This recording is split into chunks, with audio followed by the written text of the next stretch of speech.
Field in New York. The New York Mets play the Atlanta Braves. Today's Mets broadcast on SNY is presented by Taco Bell. Baseball is back. New York Mets baseball on SNY is brought to you by Taco Bell. Baseball is back, presented by Taco Bell. By Geico. Geico is now offering an extra 15% credit on motorcycle insurance. Visit geico.com for more. By Hyundai, bring on the epic summer savings now at the Hyundai Epic Summer Sales Event. By Citi, proud partner of the New York Mets. And by your tri-state area Land Rover retailers. Well, after 4 months in captivity, baseball found liberty yesterday in the big town. The Mets brought some sunshine to their city, even with fans not in the stands, and this guy brought the thunder.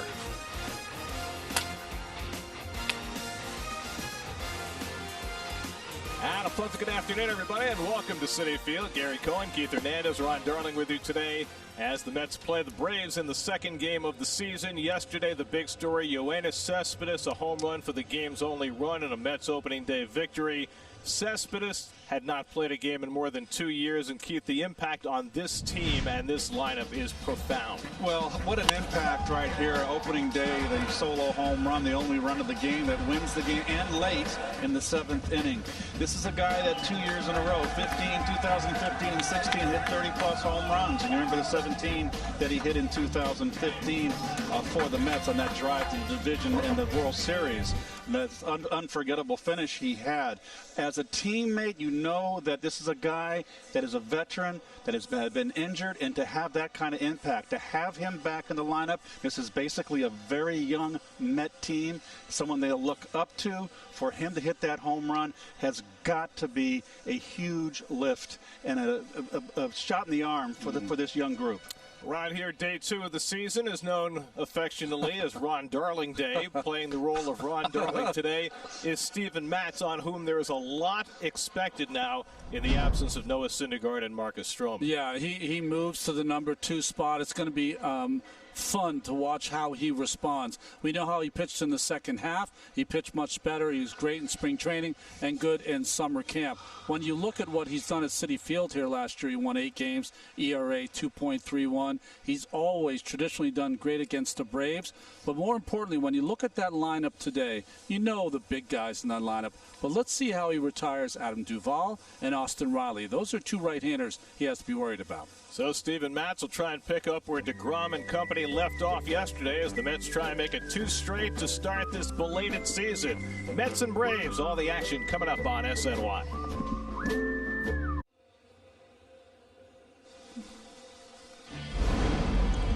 Baseball is back. Opening week is presented by Taco Bell. Enjoy new and amazing offers while you shop the largest collection of Mets gear and have it delivered straight to your door. Visit Mets.com/team store for more information. New York Mets baseball on SNY is brought to you by Spectrum Mobile. They have unlimited talk, text, and data. Save up to 40%. Go to SpectrumMobile.com today. By Toyota. Dear driver, you're invited to save big on a new Toyota. Hurry in today. Visit buyatoyota.com for more information. Toyota. And by Hiscox, the business insurance experts. There's your Taco Bell take for today. Steven Matz, very effective at home. Brandon Nimmo, the Braves can't keep him off the bases.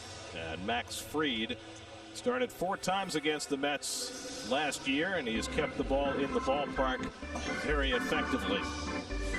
Steven Matz getting ready to start his season. Game 2 for the Mets. First pitch is coming right up.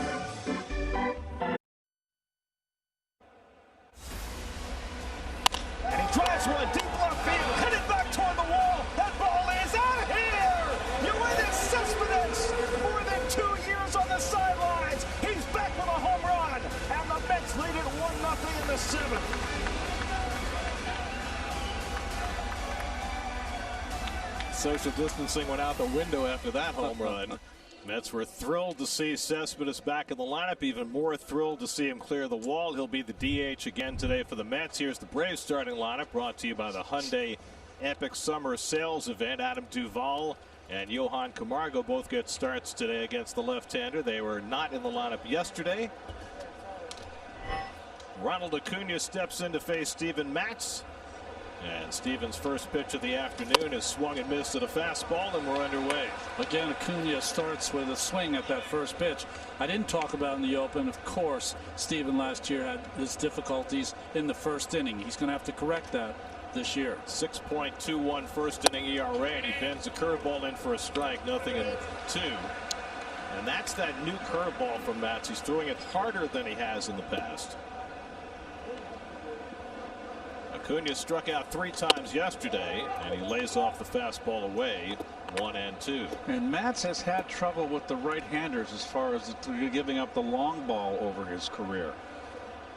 27 home runs allowed last year in 160 innings, and he bangs one inside, 2 balls, 2 strikes. 6.21 ERA. Now 8 of those runs came in one start in which he did not record an out against the Phillies, so it's a little skewed, and he got much better at those first innings later in the year. Good cut by Acuna to foul back the high heater. Still 2-2. In fact, Gary, he finished 6-4 with a 3.52 in his last 14. Steven Matz, 31 wins in 101 starts. Ozzie Albies on deck, then Freddie Freeman for Matz to contend with in this opening inning.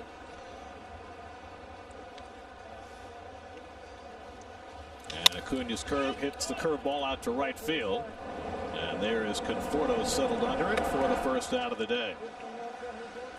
And we'll take a look at your Lexus Metropolitan defense. It's the same crew out there as opening day. This is your McNeil will get the lion's share of third base.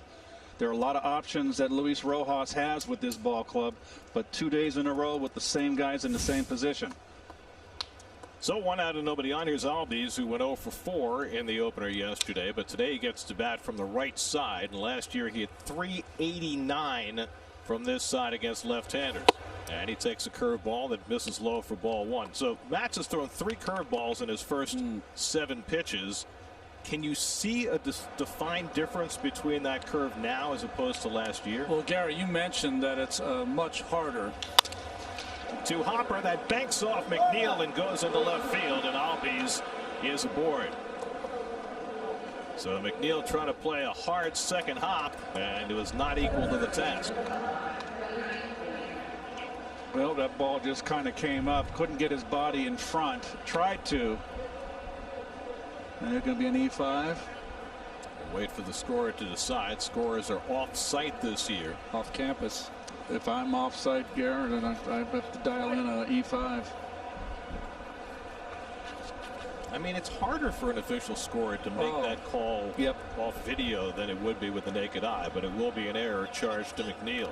So now the only left-hand hitter in the lineup against Matz today, Freddie Freeman, who went 0 for 2 yesterday with a pair of walks, and Matz runs one inside, ball 1. Gary, what I was saying before is that it is much harder, like you said, which would have a little more spin, but also it'll be easier, should be easier, for Steven to keep it in the strike zone. That's always been his issue. Curveball too big, hard to keep it in the strike zone. Now, why is that? Why do you think that that's the case, that it's easier to throw the harder curveball for a strike? Because it's tighter and shorter and smaller, Gary, so it's easier to take that aim within the strike zone. When you have a big looping curveball, you've got to start it at such an angle outside, or like at the right shoulder of Freeman to get it in the strike zone. And a check swing foul ball. 2 straight inside fastballs from Matz to Freeman. It's 1-1. Kershaw has one, of course. You know who else has one? Max Fried, who's pitching against the Mets today. Yeah, Fried's got that big downward breaker. Very different from the curveball that Matz is featuring. I like his curveball against the right-hander. He throws it on the back door on him. And Matz misses away with the fastball, 2-1. Chad Fairchild behind the plate. Paul Nart was there yesterday. Fairchild already a little tighter zone than he saw in yesterday's ball game. 3 infielders on the right side against Freeman, with McNeil shifted over to the right side. And Freddie goes after the slider, and it's 2-2. That's a good one. That is a big break right there. You see Freddie's face? This is like, I have not seen this one before. Was that a changeup, Ron? That's a changeup. Changeup. It moved like a slider.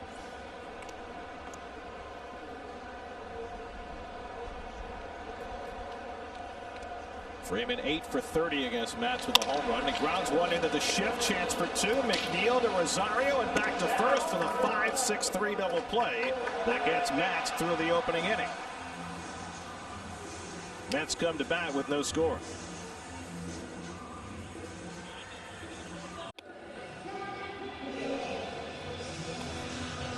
Geico starting line for the Mets today. Same 9 as yesterday, but only one guy's in the same spot. Pete Alonso hitting third. Everybody else moved around with the Mets facing a lefty today, moving Conforto and Nimmo to the lower third of the order, with McNeil in the top spot today against 26-year-old Max Fried. Won 17 games for the Braves last year, 4.02 ERA from Harvard Westlake School in Los Angeles. Most wins for a Braves lefty since Tom Glavine 17 years earlier. Jeff McNeil 1 for 4 with a double in the opener yesterday. Swings at the first pitch and flies one out to left. Austin Riley playing left field today. One pitch, one out for Max Fried.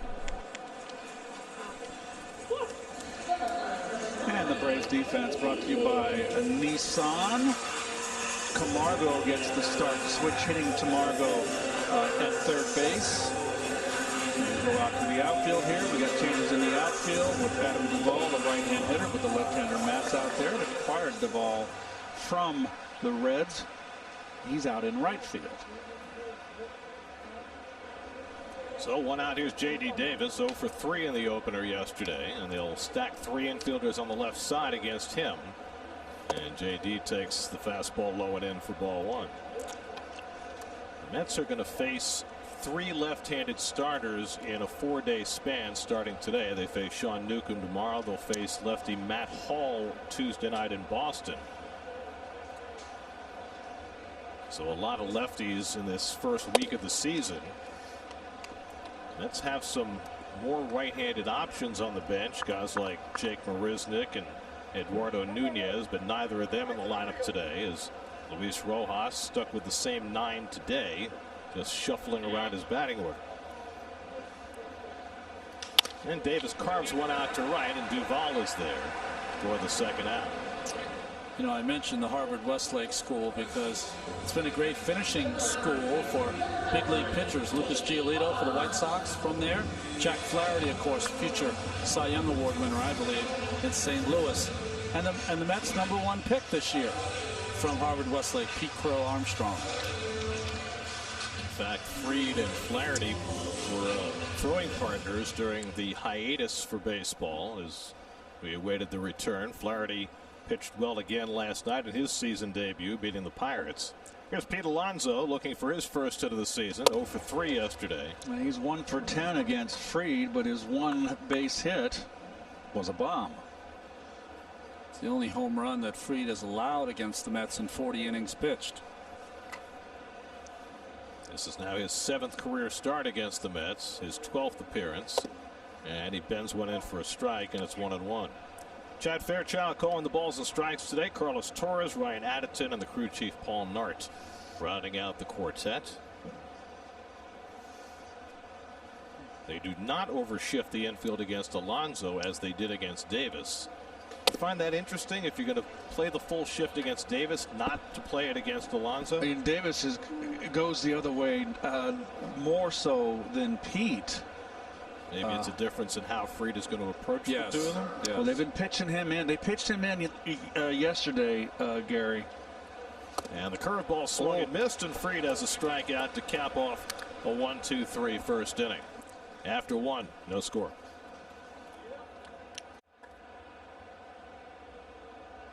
Marcell Ozuna leads off the second inning against Steven Matz. Ozuna DHing today, only the 3rd game in his career that he's been a DH, but he may be in that role quite a bit this year for the Braves. First year in Atlanta after the last 2 in St. Louis. Matz misses outside, 2-0. Ozuna, then Adam Duvall and Dansby Swanson for the Braves, who are looking for their first run of the season after being shut out yesterday. Big hack by Ozuna, and it's 2-1. Steven Matz now 29 years old. 31 wins, 36 losses for his career. Got through the first inning unscathed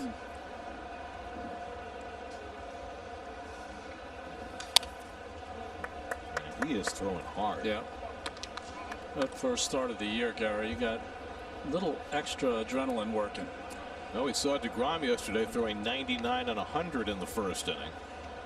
And he didn't let up much as the day went along. Finished off at 98. 2-2 on the way.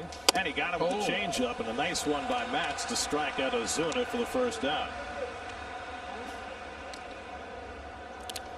Well, we were talking about curveball, Stevens first, and then a bigger version, and that's Max Fried's.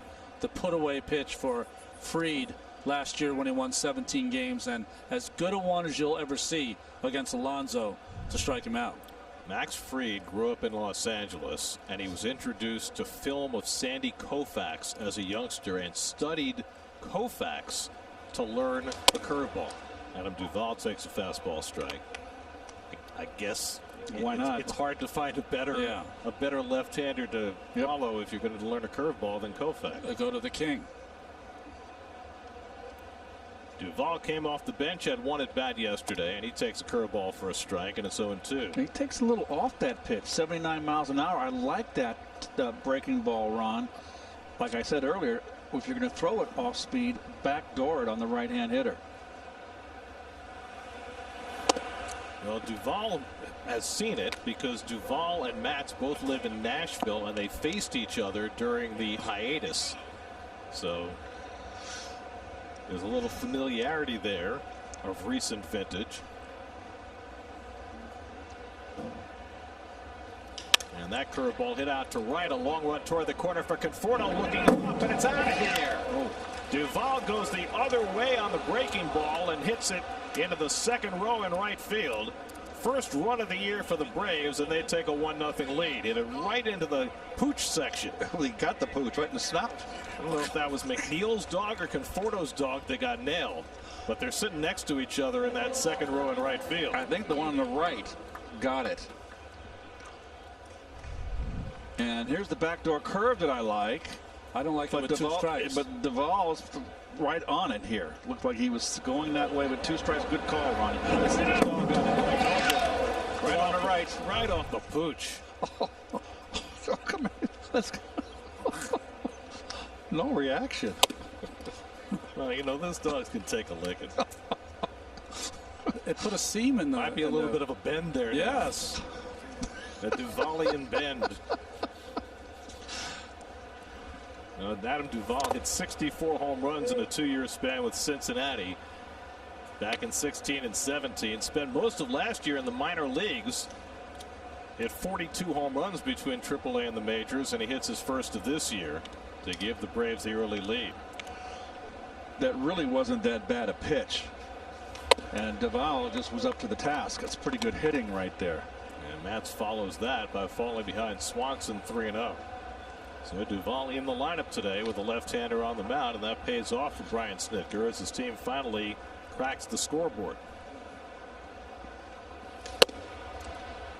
Last year, Matz gave up 27 home runs. The last 2 years, he's given up more home runs than any lefty in the National League. And most of them to right-handers. Although, to be fair, he doesn't face a lot of left-hand hitters. Only one in the lineup today. It's down to third. McNeil handles this one cleanly, and it takes care of Swanson for the second out. You know, we came into the game today, we were talking about that other than the obvious guys, and they have a top-heavy lineup to the Braves. You know, Duvall and Riley are 2 guys that are going to give Matt some trouble. And the Braves need a lot out of those guys with no Josh Donaldson and no Nick Markakis. They need for somebody other than the top 3 guys in the batting order who you count on, Acuna, Albies, and Freeman, to give them some production. Here's Johan Camargo playing third base today, and he takes a strike. Camargo 2 years ago started 105 games at third base. Last year only 9 because of the arrival of Donaldson. Now battling for that third base job again. Riley played there yesterday. Riley's in right field, in left field today, with Camargo at third. Camargo has a home run in his career against Matz, 3 for 9 overall. Steven has him down to the count 0-2.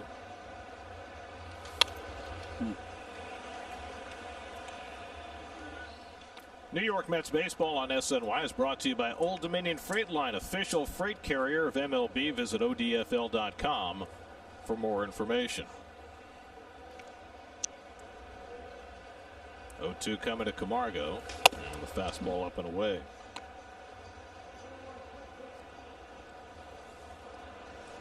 Austin Riley hitting 8th in the order would be next.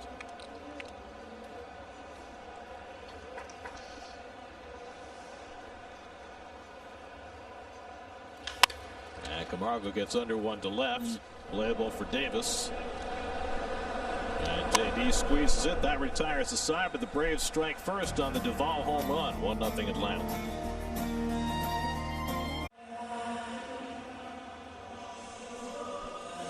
Introducing Quick Pick, a new predictive game that offers you the opportunity to pick outcomes and compete for cash prizes. Make your predictions count. No purchase necessary. 21 plus to compete. Restrictions apply. See official rules and enter at MLB.com/QuickPick.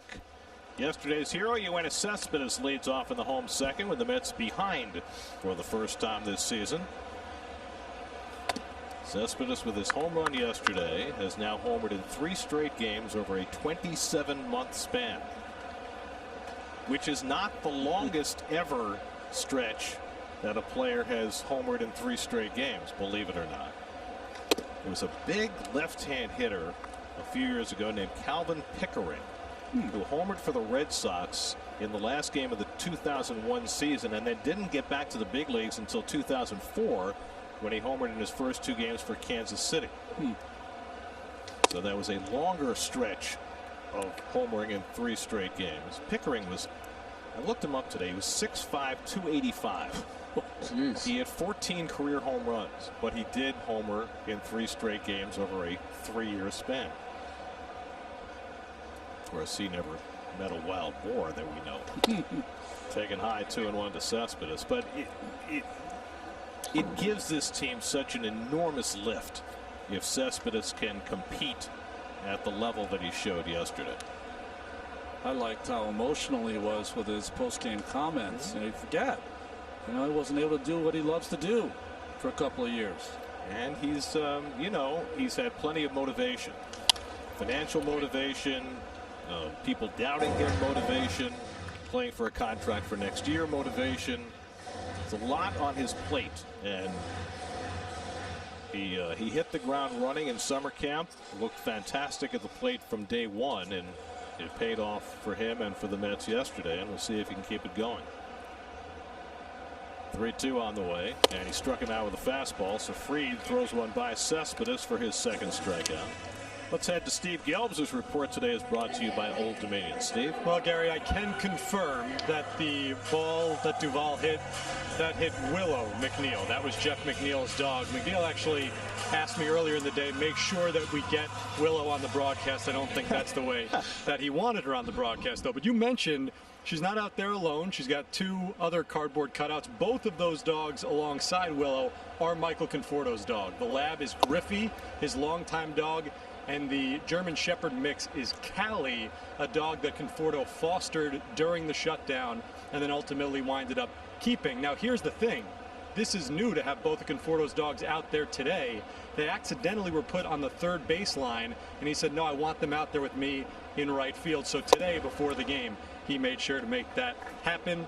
Those 2 are out there now in Willow, so she's not alone, keeping them company. So you're saying if there were odds on whose dog was going to get hit, it was more likely that Conforto's dog would be hit because he's got 2 dogs out there and McNeil has only 1. Plus, it looks like McNeil's cutout dog, Willow, is a little smaller than Conforto's 2, so you'd say that Duvall really beat the odds. Yeah, well, here's the really interesting thing, since you're bringing up odds and multiple cutouts. McNeil told me today that there are actually 2 Willow cutouts in the crowd, that his wife Tatiana bought 1, and he doesn't know who bought the other one, but he actually got the second Willow moved because I believe she was down the third base line as well, and they're trying to get her behind home plate, not today, but in the future, because, again, Jeff McNeil wants Willow on TV as much as possible. 3-1 to Robinson Cano, who was 1 for 3 yesterday. Even cardboard cutouts trying to get a better seat. And they say the crowd was flat yesterday. This is the most important information I've ever given, by the way. 3-1 to Cano. And Robbie has a weak cut of the high fastball, and it's 3-2. Yeah, he went after, he chased the high fastball out of the strike zone. Wilson Ramos sitting 6th in the order today, waiting on deck. Very interesting the way Luis Rojas shuffled the batting order against the lefty. Same 9 with only one guy in the same spot as yesterday. 3-2 coming. Cano fouls off the fastball. Conforto down in that 7 hole. He hasn't visited that part of the lineup in a long, long while. And Nimmo in the 9 spot, which I think is a perfect spot for him if he's not hitting leadoff. Gives him an opportunity to be that second leadoff hitter. I mean, you could have flip-flopped Cano and Conforto, because Conforto's got the 30-plus home runs. You make a mistake, you can lose it. But this is all a feeling out process right now. I think they're trying to get Robbie missed some time and trying to get him where he's protected in the order. In the air to right field, and over toward the line comes Duvall. And Cano retired, and 5 up and 5 down now for Max Fried. 2 strikeouts and 3 flyouts. That's the kind of pitcher he is. So now Ramos, who went 0 for 3 in the opener yesterday. That's had 6 hits in yesterday's game.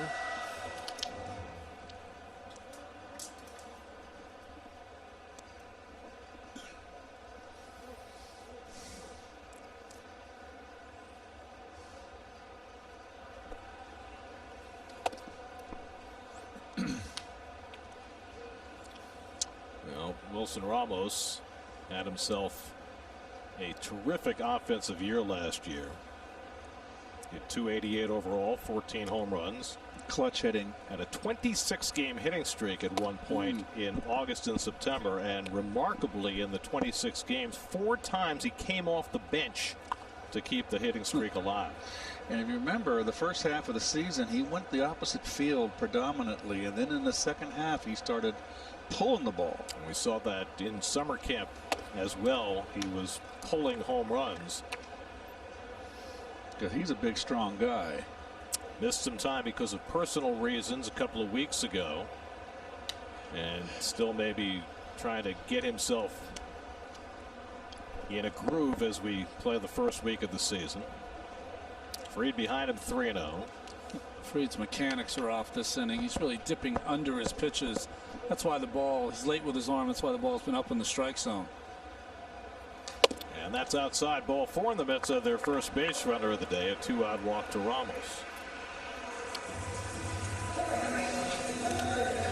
Shadows beginning to encroach a bit from the third base side. It's a little sunnier today than it was yesterday, when the shadows really didn't play much of a role despite the 4 o'clock start. Keith, I'm going to really be watching Conforto this year. His at-bats against the left-handed starting pitcher. Well, I'm going to watch him carefully, Yeah. even again the whole season, Yeah. even against right-handers, and see what kind of advancements that he's made, or adjustments would be a better word. Well, I'm glad to hear both of you are going to be watching. Because, you know, it kind of is your job. That's right. Well, you know, we've been out a while there, you know. Well, even more reason to maybe, you know, dig in and pay attention. That's just a tad. I mean, it's only 2 months.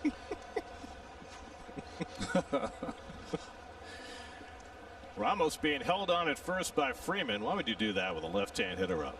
Agreed. I mean, Ramos has 1 career stolen base. It came last year, and you can play behind him here and give yourself some fielding depth against Conforto. Yeah, I wouldn't even hold him on, Gary, with a right-hand hitter up. I would want to take the hole, just play right behind him. Last year, Conforto hit .241 against lefties with 6 of his 33 home runs. And the curveball from Fried misses low, 2-1. Last year, Fried, the average vertical drop on his curveball was 69.6 inches, which was the 3rd greatest of any curveball in the major leagues. It's even more of a drop than Clayton Kershaw's curveball, if you can believe that. It is a weapon. And he added a slider last year to go with it. And there's the slider fouled off. 2-2.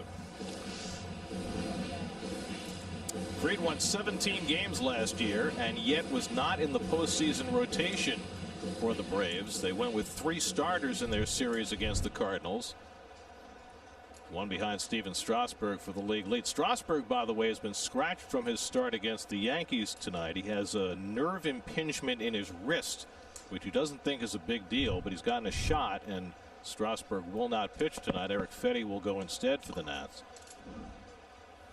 And the curveball misses to Conforto, and it's 3-2. I think the only thing that the Braves might have changed against the Cardinals last year is that Foltynewicz started game 1. Maybe they would have thought of pitching Soroka twice in that series instead of once. Well, they pitched Foltynewicz twice, Keuchel twice, and Soroka once, and left Fried in the bullpen. He made 4 appearances in that 5-game series, but didn't start. Ramos will run with 3-2 to Conforto. And it's too high, ball 4, so Fried issues back-to-back walks. He's gone to 3 ball counts on all 4 batters in the inning and walked the last 2. Nice at bat by Conforto there. Didn't fish for the bad breaking ball in the dirt. Mets did not draw a walk in the game yesterday. They've drawn back-to-back walks here, and now Ahmed Rosario, hitting 8th in the order, will get an opportunity. I'm surprised at Rick Kranitz because there's a couple of things that Fried's doing wrong here. And I know he knows it, but not going to visit. So now Rosario, 1 for 3 yesterday, and he's done well against Fried. 5 hits and 15 at bats. And wearing the stirrup socks again. I like it. They won a game yesterday. They're not getting retired yet. And Fried really struggling with his command, and the rookie catcher Alex Jackson is going to take the ball back out to him. See his motion. Watch his front shoulder. See how it opens up so quick? When your front shoulder opens up like that, there's only one place you can throw it. Up and away to the right hand. Every single time. Rick Kranitz, by the way, one of the best pitching coaches in all of baseball.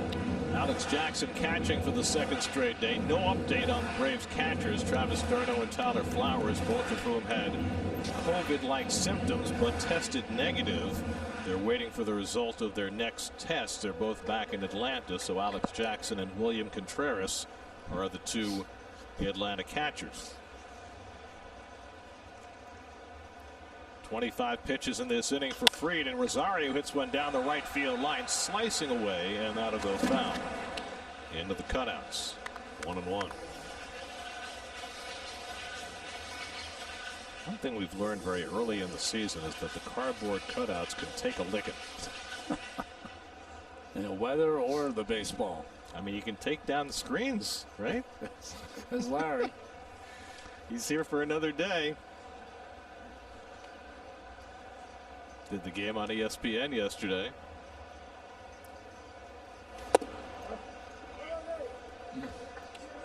Took something off on that one. Change up.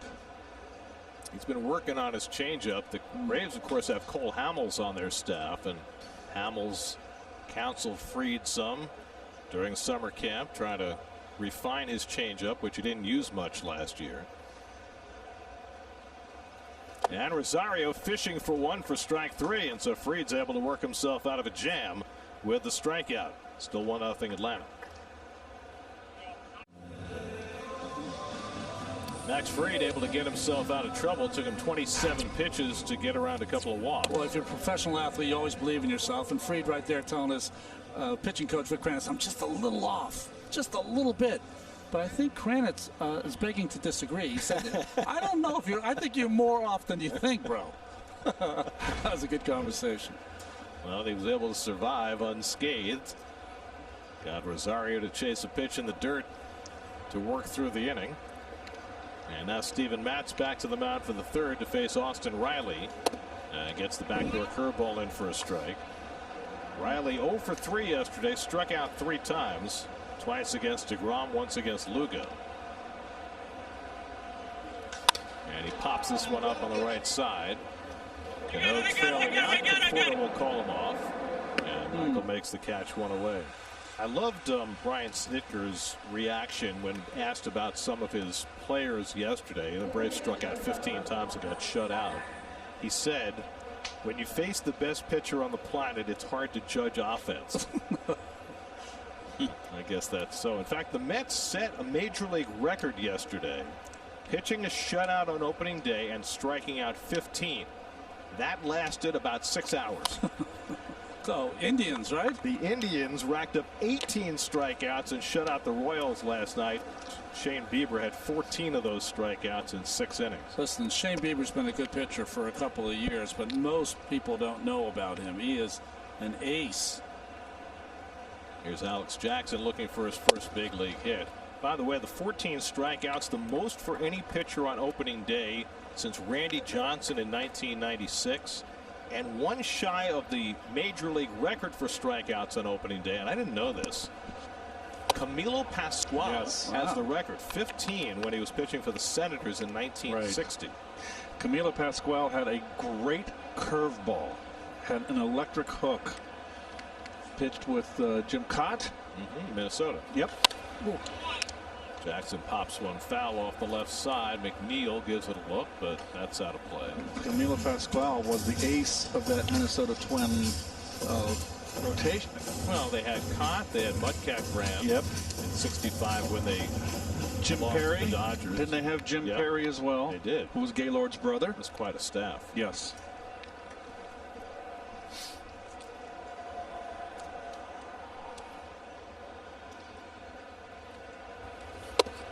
Jackson lays off the changeup 3-2. Jackson came up last year, played in 4 games. 2 at-bats yesterday. He's now 0 for 15 in his major league career. 3 of those games against the Mets.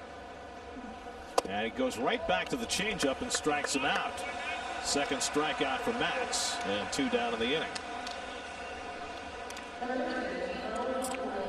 Statcast AI powered by Google. There you see the pitch breakdown for Matz last year. Threw his changeup more and his curveball less than he had in prior years. In this game so far, the curveball's been used more than the changeup. Maybe a couple of cutter sliders so far. 2 strikeouts will come on changeups. Acuna fouls one down the right field line, and right near that sidewall, it hits off the railing beyond the reach of Conforto. Off the top turnbuckle. Those dogs aren't retrievers, that's for sure. They're not interested in the ball. You know, I give them credit for hanging in there and not moving after Willow got clocked.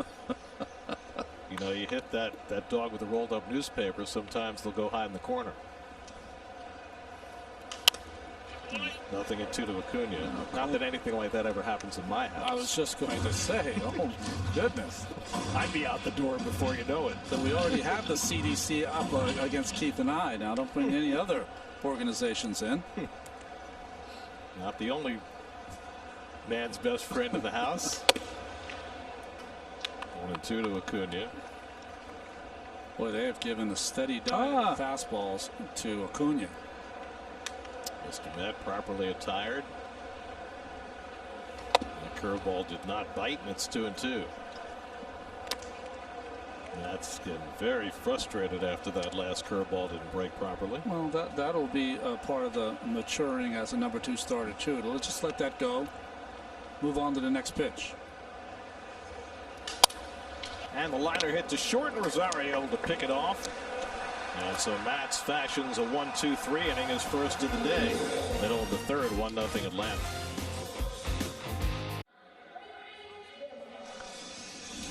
We go to the bottom of the third at Citi Field. Brandon Nimmo will lead off for New York against Max Fried. Worked around a couple of walks in the second inning. Nimmo hitting 9th in the order against the left-hander after picking up 2 of the Mets' 6 hits yesterday, batting leadoff. And Brandon takes a letter-high fastball for a strike. Really playing Brandon for pull against the left-hander. Fried. Camargo at third base, way over in the hole. Swanson up the middle. The curveball line the other way. Coming on quickly is Riley to pick it off at the shoot tops for the first out. Well, nice hitting by Mr. Nimmo. Hang with him. And nice break on that ball by Riley. Got that curve, went right with it. Beautiful. gave Keith some bad recon. I was saying that Riley struggles in left field, but that was last year. Obviously, he's worked on his game. Good play. He's a third baseman who played more left field than he did third base last year. Here's Jeff McNeil. McNeil flied out to left his first time up, and he takes a slider off the plate. Just such a good eye at the plate. That was a pitch, a slider that just missed around maybe 3 inches outside. And he just got such a good knowledge of the strike zone. That's a paint. McNeil is my kind of hitter, a kind of hitter I like to watch.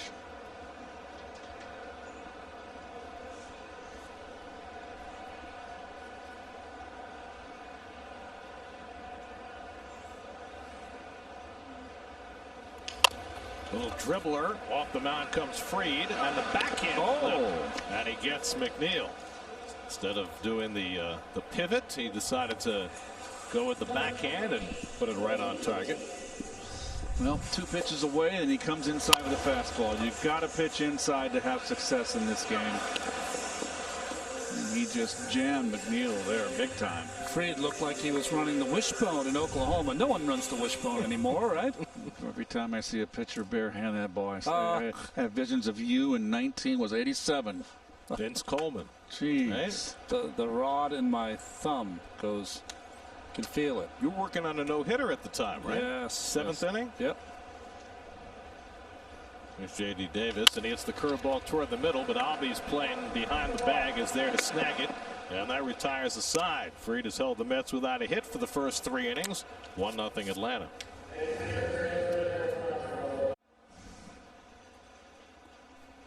Max Fried helping himself defensively. Well, he's a heck of an athlete. See how he uses all 5 fingers to make sure that he grips that ball correctly.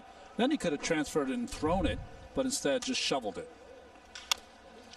Ozzie Albies leading off in the 4th. 2 hopper to McNeil, and good footwork by Alonso to stay on the bag.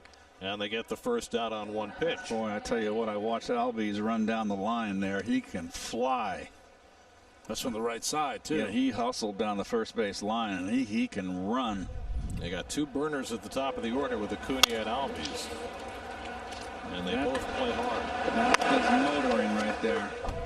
Wanted to make sure he avoided Big Pete there at the end. Yeah, that's probably a good idea. Otherwise, you might end up like Chris Taylor yesterday. Did you see that play in the Dodgers-Giants game? I did. Taylor running down to first base. A bad throw, so Pablo Sandoval playing first base, and basically Taylor and Sandoval reenacted the butt fumble. Taylor went face first into Sandoval's rear end and went down like a shot. And, you know, that's pretty difficult, right? To avoid that target. I've never heard that description before. What'd you say? Would you say butt fumble or whatever? You never saw wait a second. You've been in New York for how many years, and you've never heard of the butt fumble? Ron? You didn't see the Jets butt fumble, Mark Sanchez? No! I saw that, yes. You mustn't have had any money on that. Oh, I get it. Okay, I just didn't make the connection. It was the top highlight for like 10 years straight. I didn't make never was supplanted. Can I get a word in? I didn't make the connection football and baseball. Well, the word fumble might have given it away. You don't have fumbles in baseball. Freeman draws a walk. And there's the first walk given up by Steven Matz. You know, it's been interesting if you watch his body language the last couple of innings. When he's missed with pitches, he's starting to get very frustrated. And that's something that's bothered him in the past. Jeremy Hefner, the Mets' first-year pitching coach, keeping a close eye on Matz. Here's Ozuna, who struck out his first time up, and he grounds 1 foul. Well, we made reference to it during the Open today. It's the 2nd game of the season. 2nd game of the season, colloquially known in these parts as Ron Darling Day. Why is it called Ron Darling Day? Well, 8 times in Ronnie's career he pitched in the 2nd game of the season. 5 times as a Met, 3 times as an Oakland A. Fly ball out to right, and looking through the sunglasses is Conforto.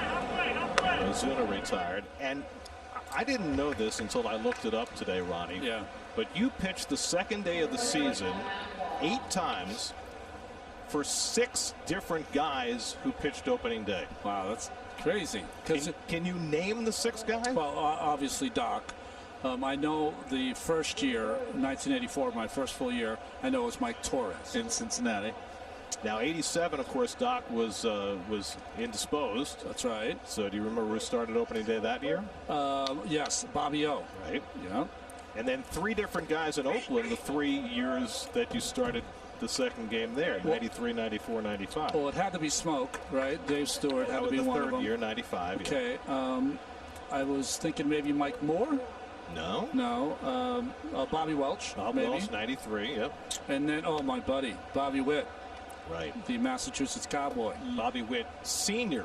now. Yeah, that's right. Bobby Witt Jr. is now an up-and-comer. And second opening day also was getting a respect day. Rodney Dangerfield. Rodney Dangerfield would come out and throw out the first pitch in a Met uniform, in full uniform. I've got a picture sitting on the bench before one year where he and I were just kind of chatting. I kind of ran his one-liners at him. He looked at me and he said, "Hey, you're funny." Well, the folks at Elias have passed along the note that with those 8 second-day starts, Ronnie, you are tied for the major league record for most second-game starts with some pretty good company. 1800s Hall of Famer Pud Galvin. Okay. Andy Pettit. Nice. And Tom Glavine. Another Hall of Famer. Well, I'm happy about that. That's cool. So, Glavine had his Maddox. You had your Gooden. That's right, I did. No, I had my 6 guys. Yes, you did. The big band. That's right. Duvall hit the home run for the only run of this game. And now Matt's behind him 3-1. And fires a fastball for a strike. You don't suppose after Duvall hit the home run off Willow McNeil that Jeff might have been advocating for Matz to, dust off Duvall the second time up. Or pitch him in. They can pull the ball. Big pitch right here by Matz. 3 infielders on the left side. Freeman running, and he struck him out with a high fastball. Matz picks up his 3rd strikeout of the day as he gets Duvall. Middle of the 4th, 1-0 Atlanta.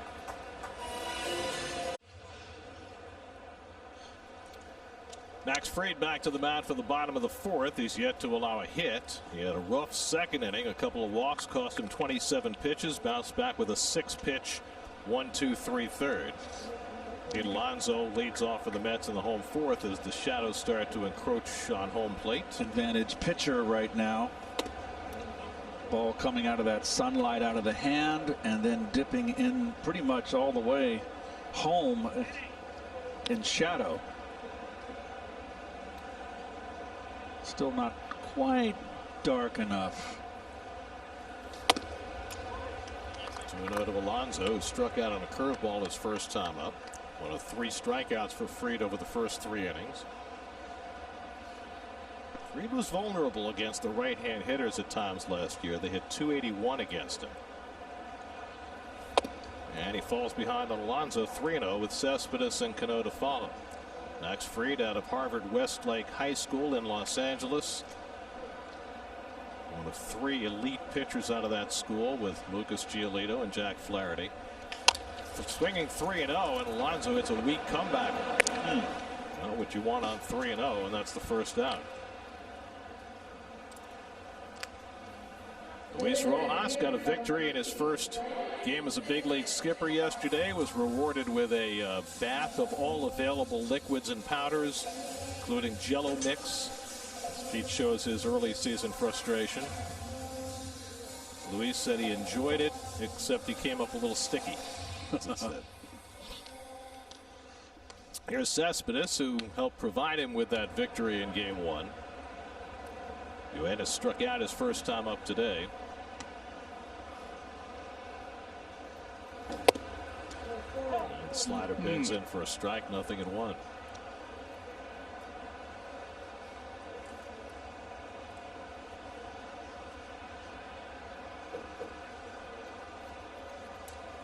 curveball stays up and away. A ball and a strike. Keith, if you have a pitcher like Fried who came to the big leagues with a curveball and then adds a slider, what kind of difference does that make when you face him, when he can throw two different breaking balls?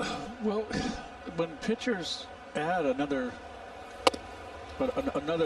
pitch to their repertoire, at first it's gonna catch you by surprise. And the more you face them, you're going to make the adjustment. It depends on the quality of the breaking ball, Gary. If they're both outstanding, then it's another weapon. I mean, I remember the strike 3 there to Cespedes. I remember Whitey coming up to me after Doc's Cy Young year. Remember Mel, Ron, had him start throwing the cutter, and Whitey came to me and said, "Why are you not throwing the cutter? There's a cutter right there, a little slider." He goes, "Shoot, he was pretty doggone good last year with just a curveball in the fastball."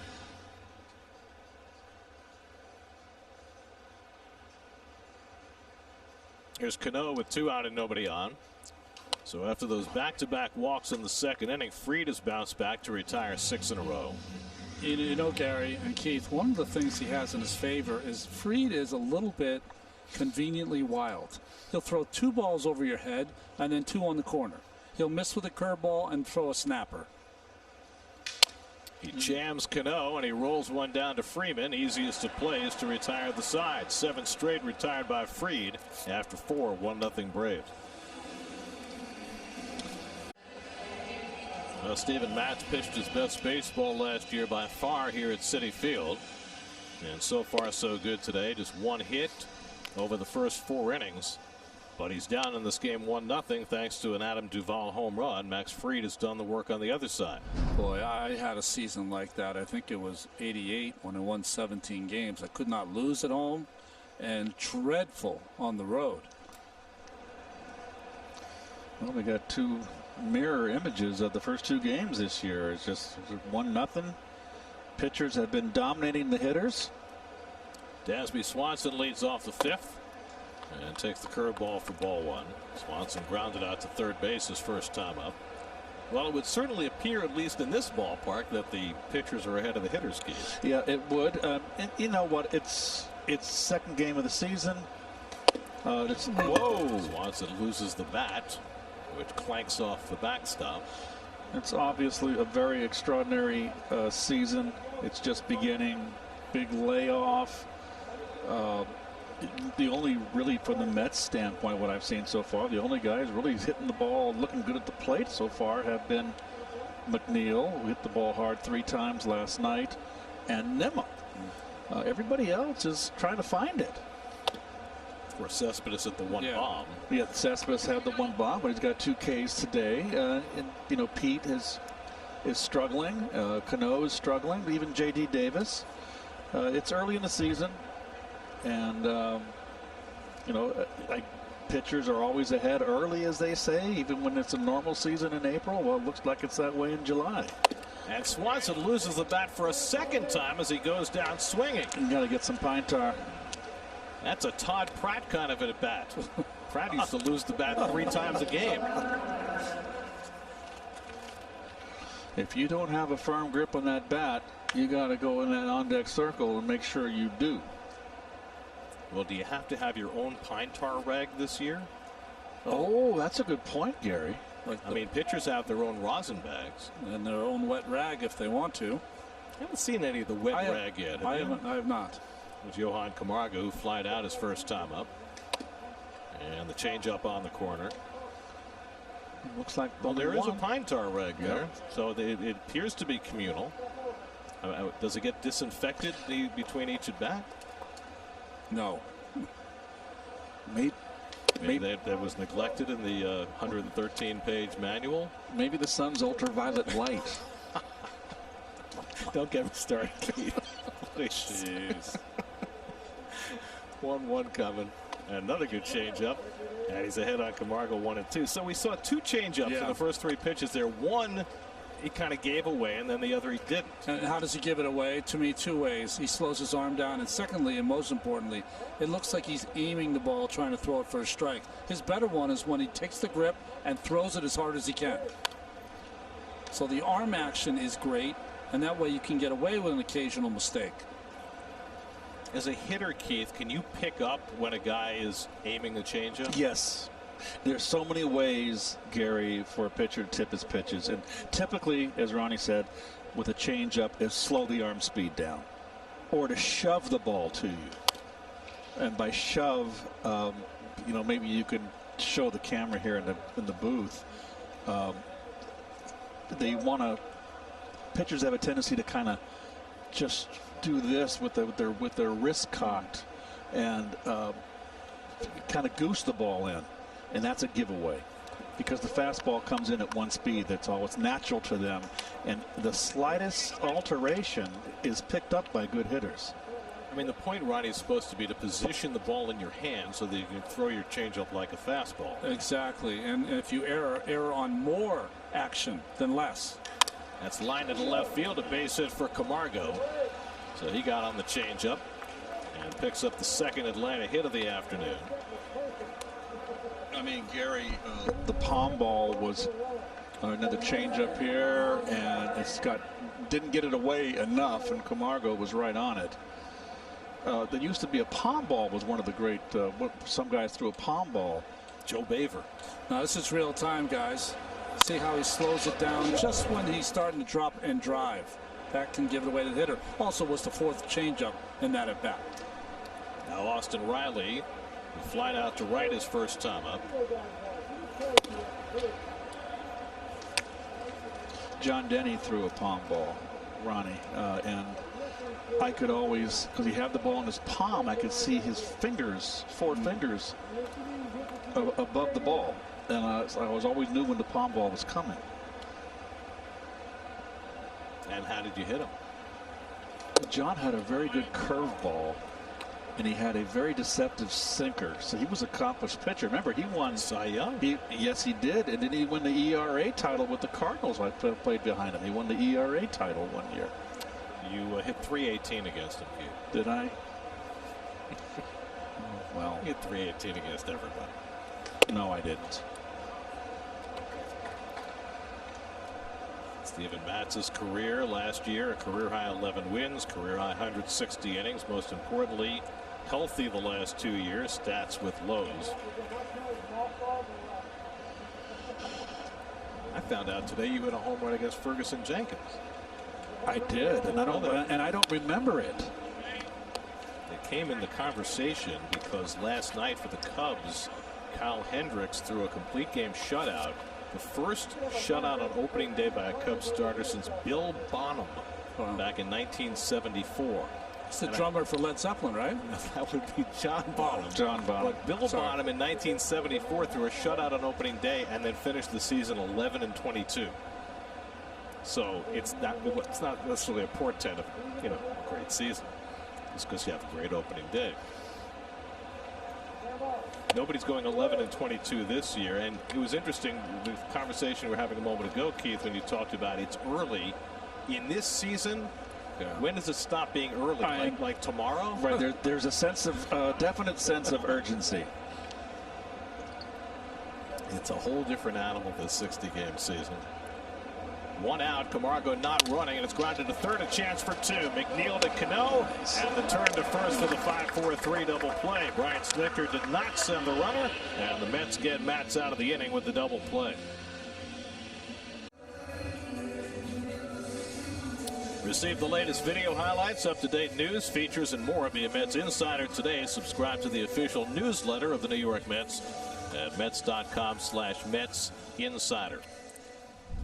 Road Ahead presented by Buick. We are off tomorrow. ESPN is on. We'll be back with you Monday for the first of 4 in the home and home series that starts at Fenway Park on Monday night. Flagship station for New York Mets baseball on the radio is WCBS News Radio 880. And Howie and Wayne will be here tomorrow night to bring you all the action. Howie's sporting a little beard. Yes, he is. Very little. Very little. I wasn't going to say that. It looked a little straggly to me. It was an interesting quarantine beard that I figured would disappear by opening day, but it has survived. Ramos takes high, and it's 2-0. Wilson drew a walk his first time up.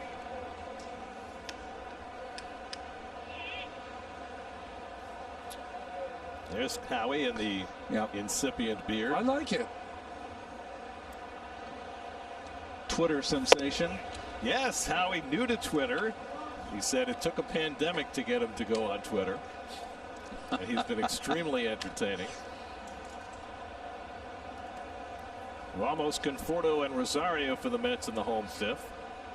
Looking for their first hit against Fried, who in his first start last year carried a no-hit bid into the sixth inning and has yet to allow a hit through the first four today.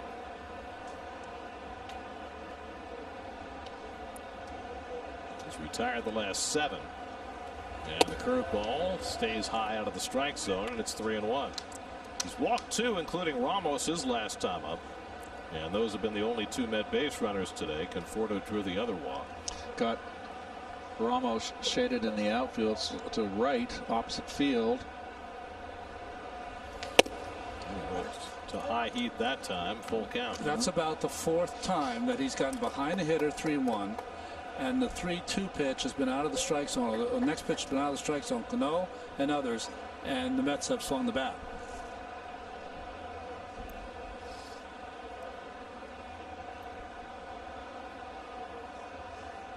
Three-two on the way. And Ramos flies one to shallow right. And Duvall through the sunglasses stays with it, 1 out. So my question to you then is, if they're swinging at pitches out of the strike zone when they're ahead in the count, is that because they're over anxious? Because they're not seeing the ball well? Is it the shadows, or is it something Fried is doing? I think it's a combination of a lot of those, but to me it's anxiousness. As a pitcher, I'm watching the hitters are working really hard to get in their count, and when they get in their count, they're ready to deliver a big blow to the pitcher and are going out of the strike zone. Conforto lashes one to left center field. That's going to go in the gap and go all the way to the wall. Mets have their first hit of the day, and Conforto pulls in at second base with a 1-out double. So after Fried had gone 4 1/3 without allowing a knock, Conforto drills one the other way to the left center field gap for 2 bases. Well, Conforto's first at bat, they fed him nothing but off speed and breaking stuff, and he comes after him first pitch. And that's a ball that Conforto could have pulled. And it's just good hitting to go the other way, go up the middle off a tough left-hander. Well, you've said it repeatedly over the last few years. If Conforto would do that more, he could hit for a much higher average in addition to all the home runs. Because he also has opposite field power. We saw a lot of that early in his career. Here's Rosario with a runner at second and 1 out, and he hits one toward the right center field gap, and that's going to split him, and that's going to bring in the tying run. Conforto will score. Rosario turns second. He's going to try for 3. Albies will not make a relay throw. It's a run-scoring triple for Ahmed Rosario, and the Mets have tied the game at 1-1. Conforto and Rosario with opposite field gap extra base hits, and the Mets tied at 1. Both hitters attempt first pitch. Rosario got a base hit the opening day, the opposite field, and Rosario can turn the Jets on from the get-go. He can motor. How about production from the bottom of the order, especially if Nimmo gets Rosario in. And the Braves are going to bring the infield in. Nimmo at the plate. Rosario with his speed at third base. You have to figure he'll run on contact, and Nimmo fouls one off his leg. 0-1. Well, Rosario had a triple in the exhibition game against the Yankees, and now a triple in the second game of the season. He had 7 triples last year, now 20 for his career. It's had only 17 triples all of last year, and Rosario had 7 of the 17. Nimmo hit the ball hard his first time up, lined out to left field. And in left field, Riley shading him all the way over toward the line, and Acuna way over in left center against Nimmo. They're going to try to come in.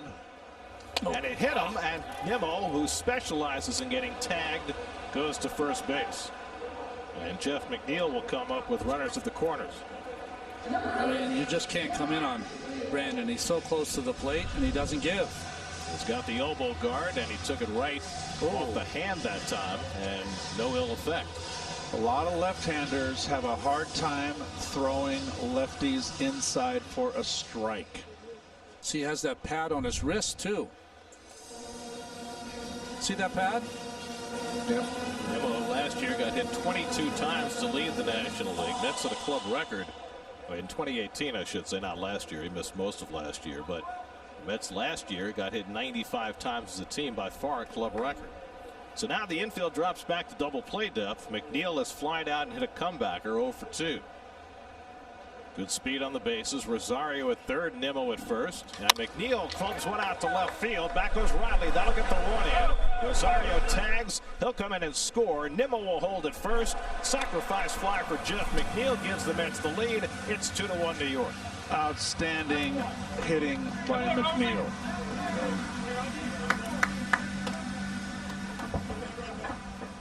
You get the fly ball here. You're in a 2-1 game, a tie ball game. Runner on third. Pitchers duel. You don't want to try to pull the ball. It's a time when you might want to inside out a ball into the air and get that run in.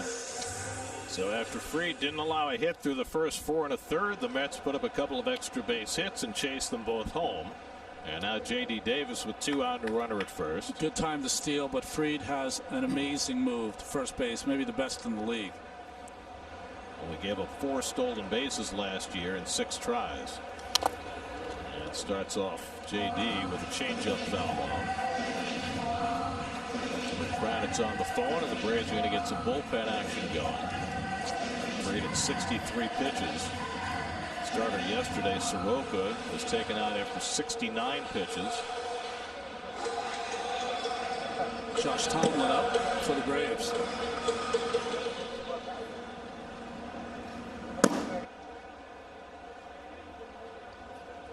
J.D. is flied out and grounded out, 0 for 5 to start the season. And there's that move. That's not the good one. He's got a better one. He's got an Andy Pettitte type move to first base. The hang the leg move? The hang the leg. Looks like he's then going home, and he comes back to first with it. Yeah, but does he have Andy's glower? No. Nobody looked more sinister looking over their glove than Andy Pettitte. Maybe Dave Stewart. Yeah.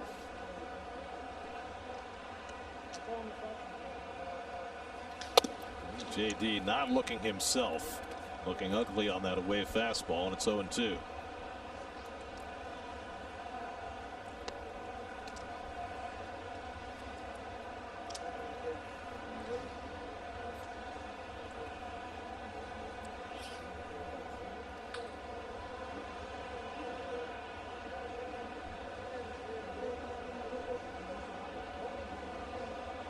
Two from Fried, and J.D. fouls it off. Zach Wheeler's making his debut for the Phillies today, and the Phillies lead the Marlins 1-0 in the 5th.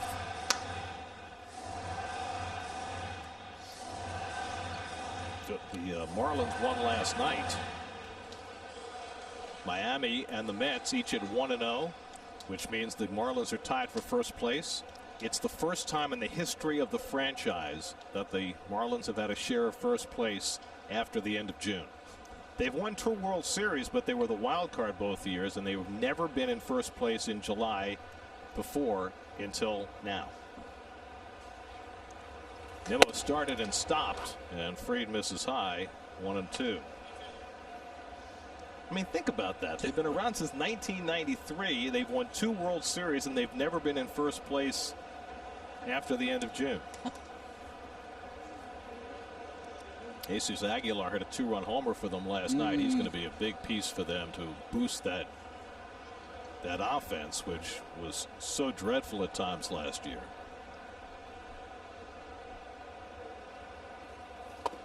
And J.D. goes down on the back foot slider, and that ends the inning. Mets get a couple against Fried and lead 2-1 after 5.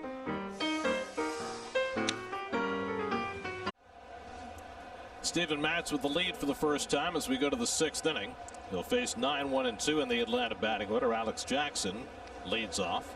Struck out his first time up. Matz starts this 6th inning at 77 pitches. Luis Rojas said before the game today that he would be good for 100. Jacob deGrom had to be shortened yesterday because he had the back tightness that had set him back in summer camp, but Matz fully ready to throw 100 today, so perhaps that can get him into the 7th, but at least should be able to get through this 6th. This is a big inning for Matz. He's got to get 3 outs here. Well, other than the first inning, the 6th inning last year provided the most trouble for Matz as Jeurys Familia gets up in the bullpen. His ERA in the 6th inning last year was 6.11. And Jackson tries to lay off, but he went around on the changeup. And that is strikeout number 5 for Steven Matz.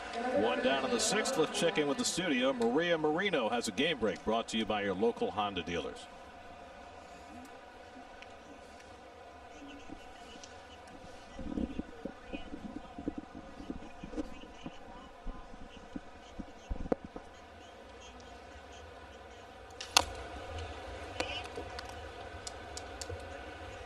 So Wheeler surrenders a run on a Miguel Rojas RBI single to tie that game. Caleb Smith walked 5 batters in the first 2 innings of that game, and the Phillies didn't score. Up and away to Acuna, and it's a ball and a strike. Acuna hit a soft liner to short his last time up, 0 for 2 on the day. Mets thus far have held Acuna in check. He had a broken bat single against DeGrom yesterday, the only hit that Jake gave up. But Acuna is a special player who you just worry about breaking out. He came into this series hitting .339 for his brief career against the Mets. And the curveball foul back 2-2. So what do we think about Matz's curveball so far today? It's revamped hook. You know, I would say it's a 50-50 pitch, Gary. Occasionally it's been very good, but the other half of the time it's been like that pitch there to Acuna. Lucky to get it back. Change up, bounce foul. I thought in the first inning it was really looked like outstanding, and since then he's been erratic with it. He's kind of tipped it with his a few times. He's tipped his motion. Ronnie, when you adjust your grip and your delivery on a particular pitch, does it happen sometimes that over the course of a game you'll fall back into your old way of throwing it? Well, that'll certainly happen, Gary, but I think the big thing is there are very few left-handed pitchers that are adept at throwing fastball changeup, because you have to pronate your arm and turn it over, and also have the good curveball because it's the opposite way to throw it. Am I making myself clear? Like, when you throw a curveball, you got to get on top and start that ball spinning with your middle finger. And with the changeup, you're doing just the opposite. You're not bringing it across your body. You are turning it over. Almost like a screwball. Yeah, so it's just the opposite arm action. Sometimes it's hard for pitchers to have both. 3-2 to Acuna, and he struck him out, threw a fastball by him. Strikeout number 6 for Matz, and he's fanned the first 2 here in the 6th. So Steven, after being given the lead, takes care of the first 2. And Acuna beat badly there, Tardy, and he hasn't found his rhythm. Another hitter that is getting off sluggishly. This is what you love seeing, though. He knows this is a big inning. Responds with 2 strikeouts. Here's Albies, who's hit 2 ground balls to third today. The first one ate up McNeil for an error. Second one, McNeil threw him out. Albies, who hit .389 against lefties last year, takes a letter-high fastball, 1-1. Chad Fairchild has a high strike zone. You know, you look through a lineup, you can always find a reason why this is the most important at bat, but you certainly don't want Albies on the base with Freeman coming up.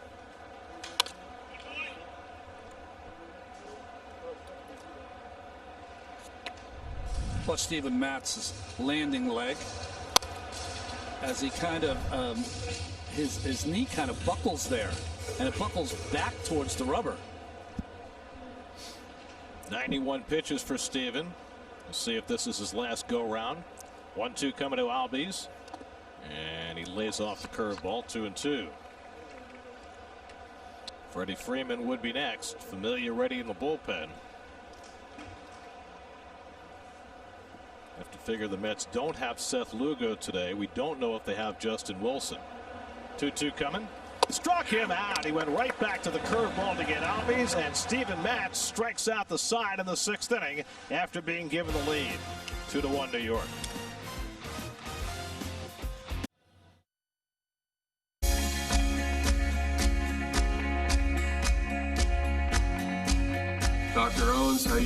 Pete Alonso with the New York Mets. I just want to say thank you so much.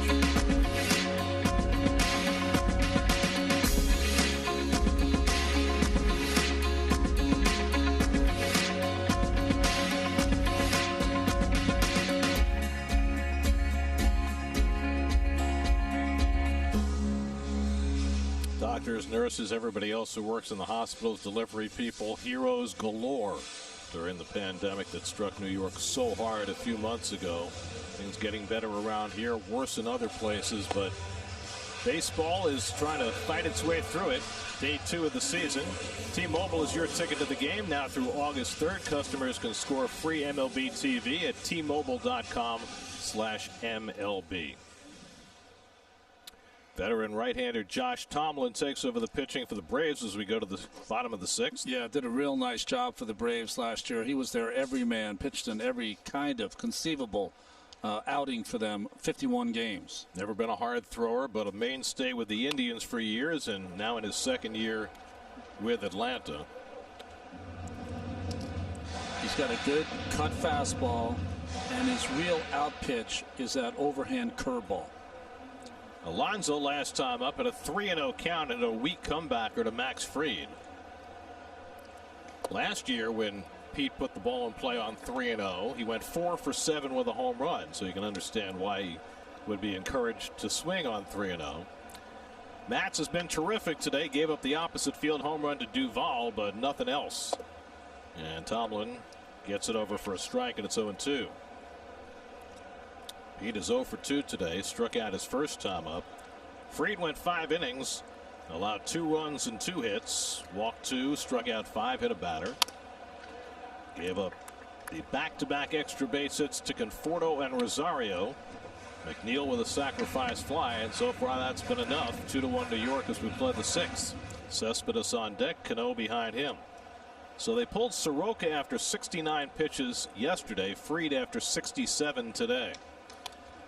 And Alonso fouls it back. Still 1-2. So the Mets starting pitchers the last 2 days, 11 innings, 3 hits, 15 punch-outs. How about this? Met pitchers have recorded 45 outs, 22 via strikeout. Nearly half the outs. Wow.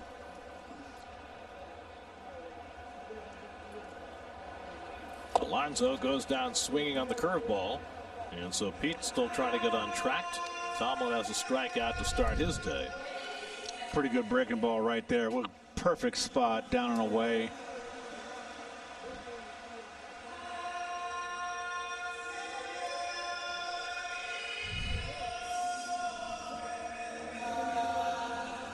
So 1 out, and now Yoenis Cespedes, who's been up twice and struck out both times today. Cespedes 0 for 5 in his career against Tomlin, the longtime Cleveland Indian. And Cespedes takes a fastball for a strike. It would appear as though Matz is done after his 6 innings of work. He got handshakes when he came into the dugout. So the Mets, who got spotless work out of their bullpen yesterday from Lugo, Wilson, and Diaz for 4 innings, will ask them for 3 innings today. And Cespedes lays off the cutter, and it's 2-1. What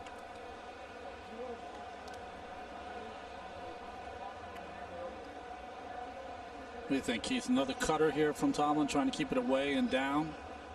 I think they'll keep it away. Change up. No, but no, that's what it is now. It's a game behind the count. If I was playing today, I would be kind of, the back of my head would be secondary change up, secondary pitches. Cespedes is a great curveball hitter. And he gets him with the cutter. So back-to-back strikeouts for Tomlin. Cespedes strikes out for the 3rd time today. 2 out and nobody out. We check in with Steve Gelb. Steve? Well, Gary, as you noted, a strong debut this season for Steven Matz. And it's amazing what can change over the course of a few months. Matz admitted to me in spring training that when the Mets signed Joaquin Porcello this offseason, he assumed he was out. He was getting traded. You bring in a guy that's won the Cy Young, another that's been an all-star. He said you've got depth in Lugo, Gesellman, David Peterson coming up. And so he assumed he was getting traded. And then he came to camp, obviously didn't get traded, and assumed maybe he was being put in the bullpen. He actually asked the direct question in his entrance meeting, am I now a bullpen arm? They wanted him to compete, but it was no doubt that he was on the bubble of the rotation, and now just a few months later, the second starter in this rotation and pitching pretty well.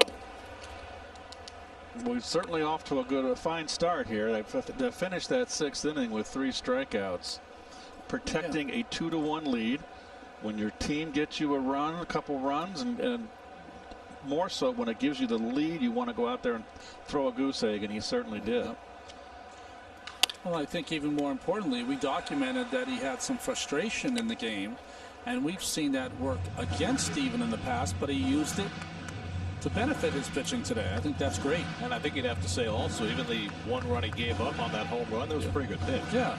So certainly something that Steven can build off as he tries to turn last year's second half success into full season success. Cano gets jammed and pops it up. Easy for Swanson. And that retires the side. So Tomlin comes in, gets the heart of the Mets order. 1-2-3, 2-1 after 6. SNY Super Slow Motion is brought to you by your Mercedes-Benz Tri-State dealers. Mercedes-Benz, the best or nothing. It was nothing for Albies on that swing. The Say Anything podcast returns. Doug and Andy will have a unique insider's look at this weekend's Mets-Braves opening series. New episode drops Monday. Subscribe wherever you listen to your podcasts. Well, the Braves have won the National League East each of the last 2 years. 5 playoff appearances in the last decade. And the Braves coming off a 97-win season last year. Hoping to even up this series with the Mets. But down 2-1 as we go to the 7th. Mets go to the bullpen. Jeurys Familia comes in to face Freddie Freeman in a 1-run game. And sails the first pitch well outside for ball 1. Familia, like Diaz yesterday, Diaz had that strong inning for the save. Familia trying to pick up from last year. Familia famously has dropped considerable weight since last year. He's reintroduced his splitter with a little wider split that he's throwing not quite as hard with better bite. And hoping that that translates into renewed success for the pitcher who has the Mets single-season save record. Dylan Betances is up now in the Mets bullpen behind Familia. Mats went 6, allowed a run on 2 hits, a walk, 7 strikeouts, a home run, 93 pitches. Job well done by Steven, who leaves with a 2-1 lead. And Freeman rolls one into the shift. McNeil playing in shallow right field throws him out. One big out for Familia to start the 7th. That was the split finger, Gary, for the rollover for an out.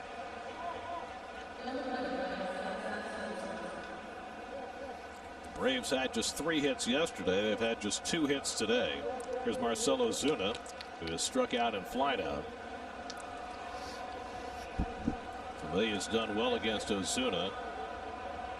Ozuna just 3 for 16 against Jeurys. You know what you and I did not discuss yesterday? We haven't discussed the new playoff format that was introduced just before the season began. 16 teams rather than 10 will make the postseason in this shortened season. Literally 3 hours before first pitch in Washington. Means a majority of the teams will make the postseason, which, you know, is really very much in opposition to way baseball has always differentiated itself from, say, the NBA or the NHL. Popped it up on the right side and foul ground, should be playable. Alonso comes down to get it. 2 out. I mean, I don't know how you guys feel about it, but I'm hoping this is a 1-year experiment. I'm in your camp. I think it's too many teams that are eligible for postseason, over half. So I don't like the idea, but Gary, I'm afraid I think it's going to be here to stay, much like the DH is going to be here to stay in the National League. Yeah, I'm not a big fan of it, but I think this season you're trying to keep as many fan bases, behind their ball club in this 60-game truncated season.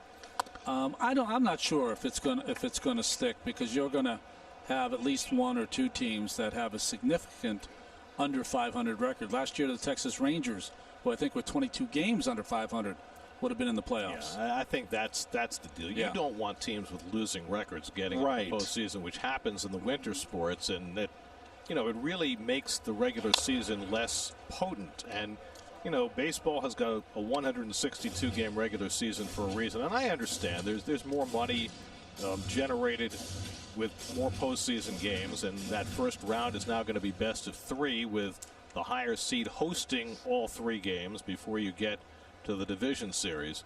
But the top 2 teams in each division will now automatically get into the postseason, and then 2 wild card teams in each league. 0-2 to Duvall, and it's grounded down to third. McNeil with an easy hop, and a very strong inning for Familia as Alonso stays on the bag. Familia sets him down 1-2-3 in his season debut. Stretch time, 2-1 New York.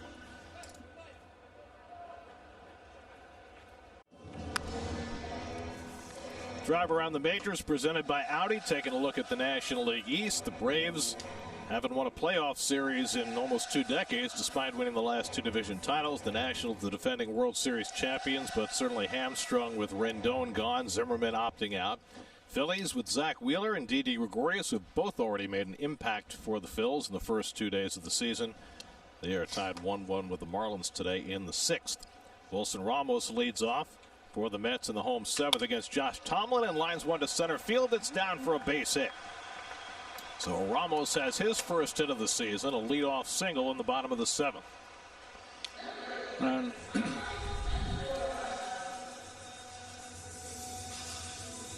I mean, this could be a situation right here, Gary. Late in the 7th inning here, pinch run for Ramos. And I think that's exactly what the Mets are going to do. Meanwhile, Brian Snitker is going to make a pitching change and bring in the lefty to face Michael Conforto. And keep in mind, you've got the 3-batter minimum. 2-1 New York in the 7th. We'll be right back. Saturday in the park. I think it was the 25th of July. It's a nice park, isn't it? It's beautiful. Any probables for tomorrow's game? Rick Porcello makes his Mets debut against the lefty Sean Newcomb. And there is Porcello watching from the pavilion. Michael Conforto faces the left-hander A.J. Minter. Ramos is not being pinch run for. He's still at first base. Looked like he was coming off the field, but he was just taking a rest during the pitching change. And Minter takes over the pitching. I mean, just a disastrous season for Minter last year. 3 years ago in his rookie year, he had an outstanding year. Cutter is his big pitch. Mets are carrying 3 catchers, and they've got a 7-man bench. There's really no reason not to pinch run for Ramos at this point in the 7th inning. I mean, they've already made an opening day. Luis Rojas made defensive adjustments with Jimenez moving into second base for Cano for defense, but you have Guillorme who runs well that could pinch run. You have Jimenez, you have Jake Marisnik, you have Eduardo Nunez, all of whom can pinch run. 2 balls and a strike to Conforto, who doubled to left center in the 5th inning to get the Mets started. There's Rene Rivera, who is on the active roster along with Tomas Nido as the backup catchers to Ramos. One of them is likely to catch tomorrow, you would think. Ramos could DH, depending on how Luis Rojas wants to draw it up. Line the other way, and Conforto's got another opposite field hit. Ramos pulls in at second, and Conforto on base for the 3rd straight time. Both his hits have gone the other way. Sometimes as a hitter, when you're a power hitter, there are certain situations where Conforto has struggled against the left-handers, and left-handers pitch him away. Don't try to pull for power. go the other way, get your base hit, and then that'll force him to change the program. Well, he's hitting my ball away. I better change the program and come inside. Then he comes back into your strength. So now Minter, because of the 3-batter rule, has to stay in to face the right-hand hitter Rosario. The Braves are looking for the bunt. I can't believe that the Mets are going to bunt with Rosario. I would not. Not with a left-hand hitter on deck. And not with a lead. But the Braves looking for the bunt, creeping in at the corners. Rosario not even thinking about a bunt, takes up and in for ball 1. Rosario drilled a triple to right center to drive in the first Met run in the 5th. I mean, this is a guy who drove in 72 runs last year. You're not going to bunt with him anyway. No, it also is not your regular Mets lineup. This is a different Mets lineup in 2020. This is deep, 9 deep. Braves now hedging. Camargo still a step in at third, and Freeman playing at the edge of the grass at first. The other thing is, it takes a pretty good bunt to get Ramos to third. There's the good cutter by Minter to get even on Rosario. Another reason to think about pinch running for him earlier. It's interesting that teams still have not closed up the outfielders in right center against Rosario.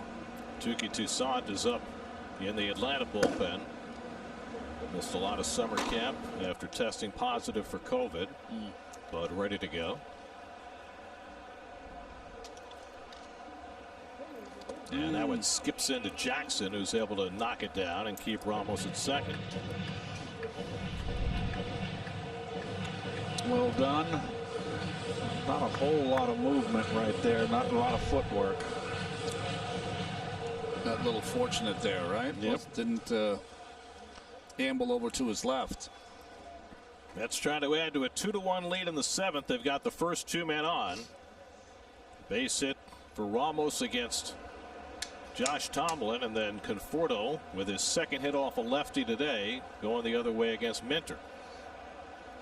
And Rosario slashes one foul into the netting, and it's 2-2.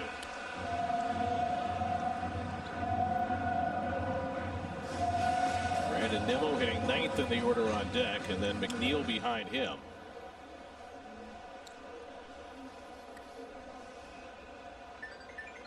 Spectrum high-speed pitch. We've got the bullpen guys on the high-speed pitch today. Familia 97.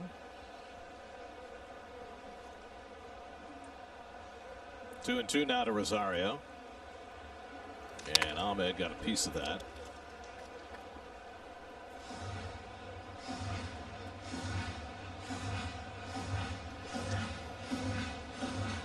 The masked men commiserating. Looks like Alex Jackson got that pretty good. Trying to walk it off. I think it got both of them. Oh, okay. Yep. Chad Fairchild also. No visit. Let's see. 1-2. Oh, right in the bicep.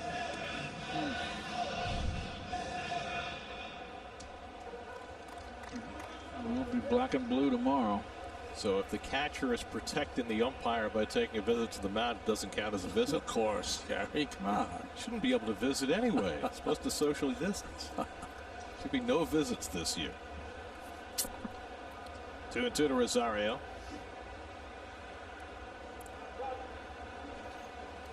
Grounded to third. Camargo gets the out at second. Albies to first, not in time. Ball not hit hard enough, and Rosario's speed keeps the Mets out of the double play and moves that insurance run over to third base with one out. Good, nice play by Camargo. The ball came up on him, had got in front of it. Really no waste of time there. It's just the speed of Rosario that broke up that double play.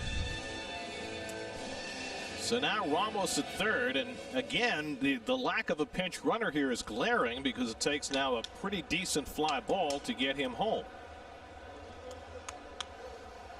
Nimmo today is lined out to left and been hit on the hand by a pitch. You got Rosario at first, capable of stealing a base. Ramos the runner at third. And Nimmo swings through the fastball, 0-1.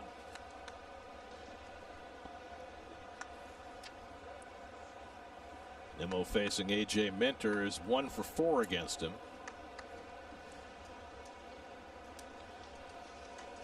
Camargo able to play off the line against the left-hand batter with impunity, with Ramos running at third.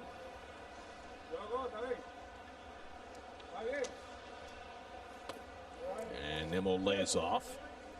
Ball and a strike. Now, Brandon did a great job last year in his limited opportunities, getting a runner in from third, 75%, well above the league average. It's always those 230, 220 hitters that brings that down. That's that number down. Gare. Well, just think that's like an anchor around your neck. Numbers should be higher this year with no pitchers batting.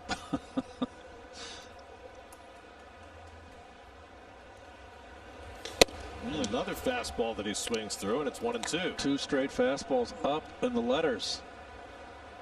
So Minter, who could use a strikeout, gets ahead on Nimmo with Jeff McNeil on deck. Well, let's see if he recognizes the fact that he swung through 2 upstairs fastballs, and to see if he goes back to the well for the strikeout up with a fastball instead of a slider. Nimmo had 2 hits yesterday, 1 to center and 1 to left. He lined out to left already today against a left-hander. And Brandon just got a piece of that cutter to keep the at-bat alive. So no, Keith. Put him a slider. If he got it away enough, he might have had Brandon. Brandon did not have a good cut at that ball.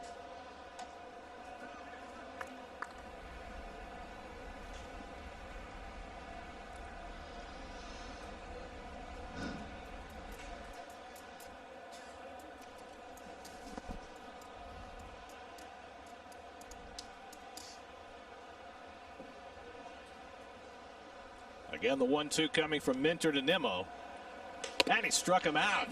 And the fastball. 3 swings and misses on high fastballs, and that's the second out.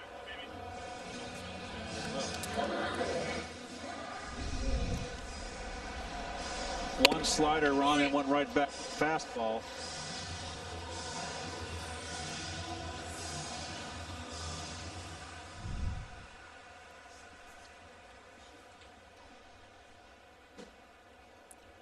So there's a big out for Minter, and it's left to Jeff McNeil. McNeil today drove in a run with a sacrifice fly his last time up, otherwise 0 for 2.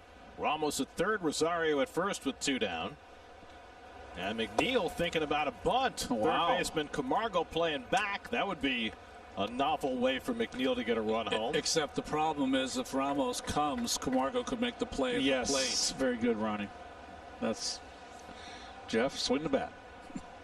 As far back as he was playing, probably could have gotten Ramos home, but it brings Camargo a little closer and gives McNeil the ability to hit it by him.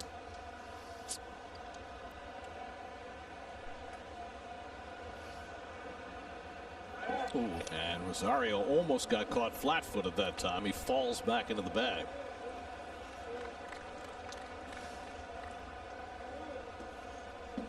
McNeil 1 for 5 against Minter.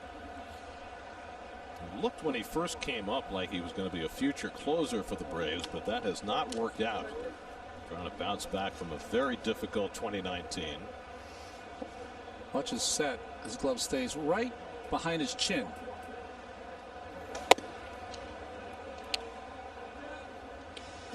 There's a difference, Keith. McNeil doesn't swing at the pitch. Yep, and he's 2-0 now, and you can pick your half of the plate here.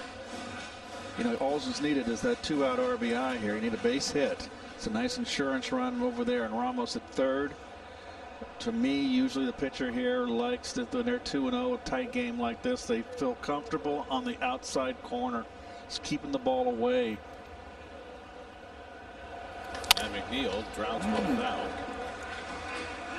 Countered with a little slider. Good pitch by the pitcher. J.D. Davis is on deck, and if he comes up, we'll probably see the right-hander Toussaint. Minter brought in with 3 lefties at a 4-batter span. He gave up the hit to Conforto, but got the force play from Rosario and struck out Nimmo. Now he's 2-1 on McNeil. Shook off the slider and wants the fastball away. And McNeil swings through it. Minter getting his shares of swing and misses on the fastball. It's 2-2. This fastball has been very effective. A.J. Minter, 26-year-old out of Texas A&M. Trying to find his way out of trouble in the 7th. He's already gotten one huge out by striking out Nimmo. And now he's 2-2 to McNeil. And Jeff lays off. It's in there. Strike 3 called. A cutter at the top of the zone. Back-to-back strikeouts from Minter, and he finds his way through trouble in the bottom of the 7th. Still 2-1 New York. Nice job.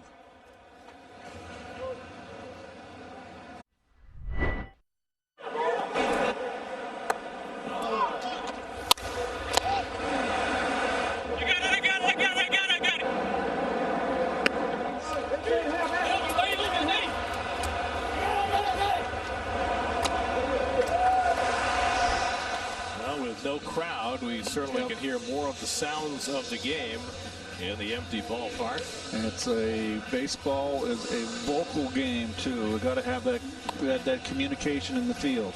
So with a lead late for the 2nd straight day, Luis Rojas goes to his defensive platoon. Andres Jimenez comes in to play second base. Nimmo moves from center to left. Jake Marisnick in to play center, and making his Mets debut, the 32-year-old former Yankee Dylan Betances. Just the lost season for Betances last year. Those are his numbers from 2018.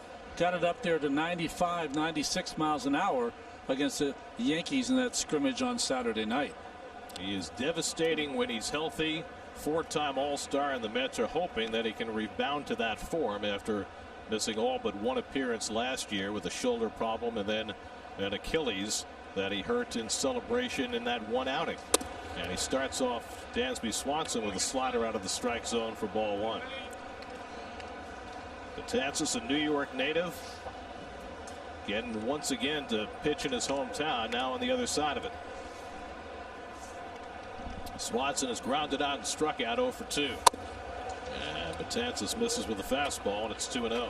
I know the Mets had John Roush in uniform, but I don't think I've ever seen anyone look bigger on a mound than Betances. 6'8", 265 pounds.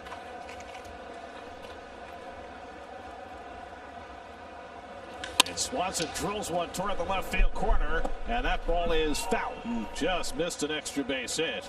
Swanson was all the way around first, but that ball just hooked away and went foul. Well, that's a good break.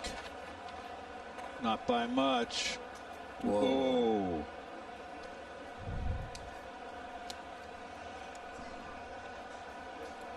So Betances dodges a bullet. Swanson missing an extra base hit by maybe a foot.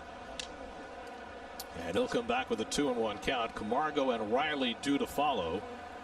Left-handed bats on the bench for Brian Snitker. He's got Matt Adams, who DH'd yesterday, and Ender Inciarte, who played center field yesterday, both available as left-handed pinch hitters. Steven Matz went the first 6, allowed a run on 2 hits. Jerry's Familia, very effective, just a 9-pitch 1-2-3 7th against the heart of the order. And now Betances working the 8th. And Swanson takes a fastball low, and it's 3-1. Now Dylan Betances, when he is right, he is an all-star setup man. 100 or more strikeouts in relief for 5 straight years. A 4-time all-star. And the Mets hope he can pitch back to that level. And he gets a 3-1 slider over for a strike.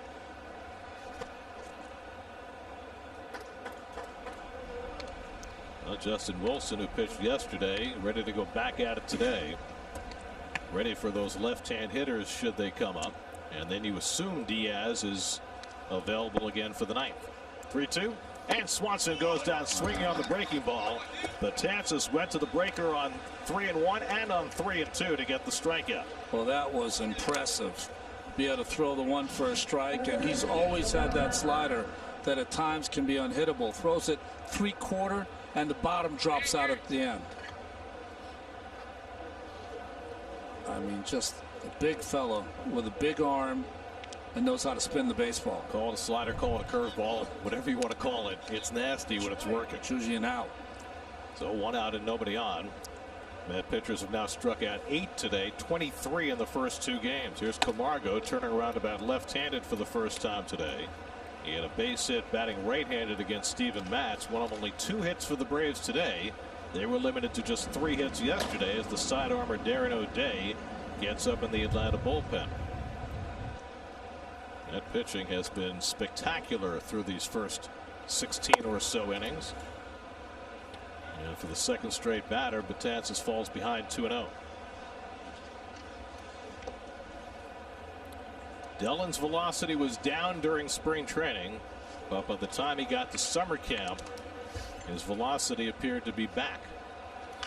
Grounded to the right side, an easy play for Jimenez, and he throws out Camargo, and Betances has retired the first 2. That's 9 straight retired by Met pitchers. 2 out of the top of the 8th. And Austin Riley will come to bat.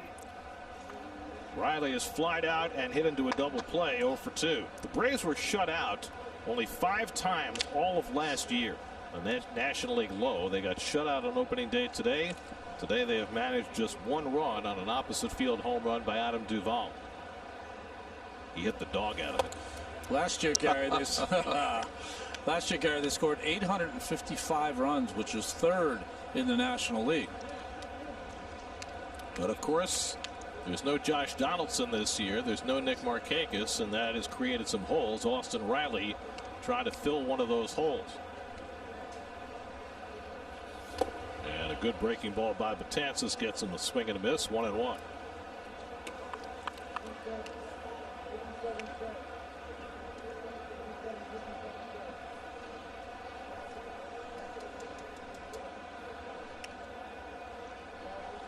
You can see McNeil guarding the line. Alonso not. StatCast presented by Verizon Fios, the 100% fiber optic network.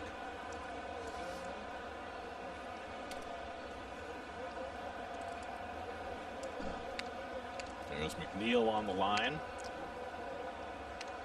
1-2 to Riley. And he aimed that fastball away, 2-2. Braves 1 run and 2 hits. The Mets 2 runs and 4 hits. There have been only 4 runs scored through the first 16 plus innings in this series. 2-2 coming. Fouled away. You know, Gary, I'll have to ask Jeremy Hefner, but have you noticed the last 2 days the relief pitchers for the Mets getting the ball and throwing it? I think in every game I've watched, both here and on TV, yeah, I think that's true. I think the lack of a crowd is definitely causing pitchers to work faster. Slider fouled off. Don't you think? I don't know. I noticed that when relievers come in, there's, Betances steps off the mound here, but there's a lot of kind of fidgeting around, and boy, guys are just getting it and throwing it, and the tempo has been great. We'll know till we see Pedro Baez. 7th pitch of the at bat, and Riley hits one to right center field. That's going to land for a base hit. Cut off by Conforto, and he'll hold Riley to a 2-out single. So the Braves have just their 3rd hit of the day, and they've got the tying run aboard with 2 out, and we'll get a pinch hitter for the Braves. It's going to be Matt Adams.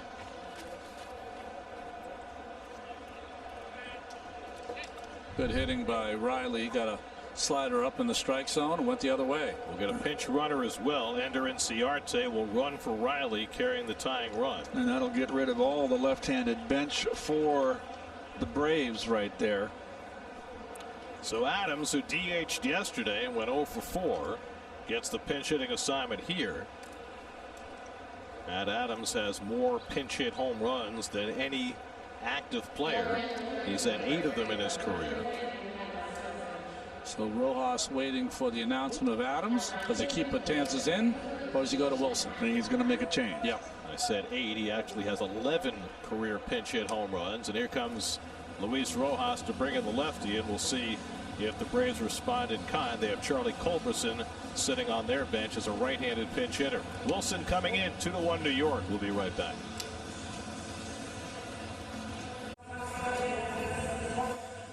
Join the best baseball insiders in New York as they break down the Mets and Yankees start of the 2020 season on Baseball Night in New York, presented by Tri-State Cadillac Dealers, Monday at 6 only on SNY. Dylan Betances, first outing as a Met, got the first 2 out, gave up a hit to Riley. Justin Wilson in to replace him to face Matt Adams. Well, back-to-back outings here for Wilson, who was outstanding yesterday. Gave up a hit to Swanson, but then get the big strikeout of Duvall and Acuna. He has to get one batter here. Adams, who's 1 for 10 against Wilson. That one, though, was a home run. And he swings at the first pitch fastball and fouls it off. Now, the Braves have Charlie Culberson, who is a really good right-handed pinch hitter, and Culberson is 2 for 3 with a home run against Wilson. But Brian Snitker opting to stay with Adams, who's more of a home run threat. Although we've seen Culberson in his late inning heroics.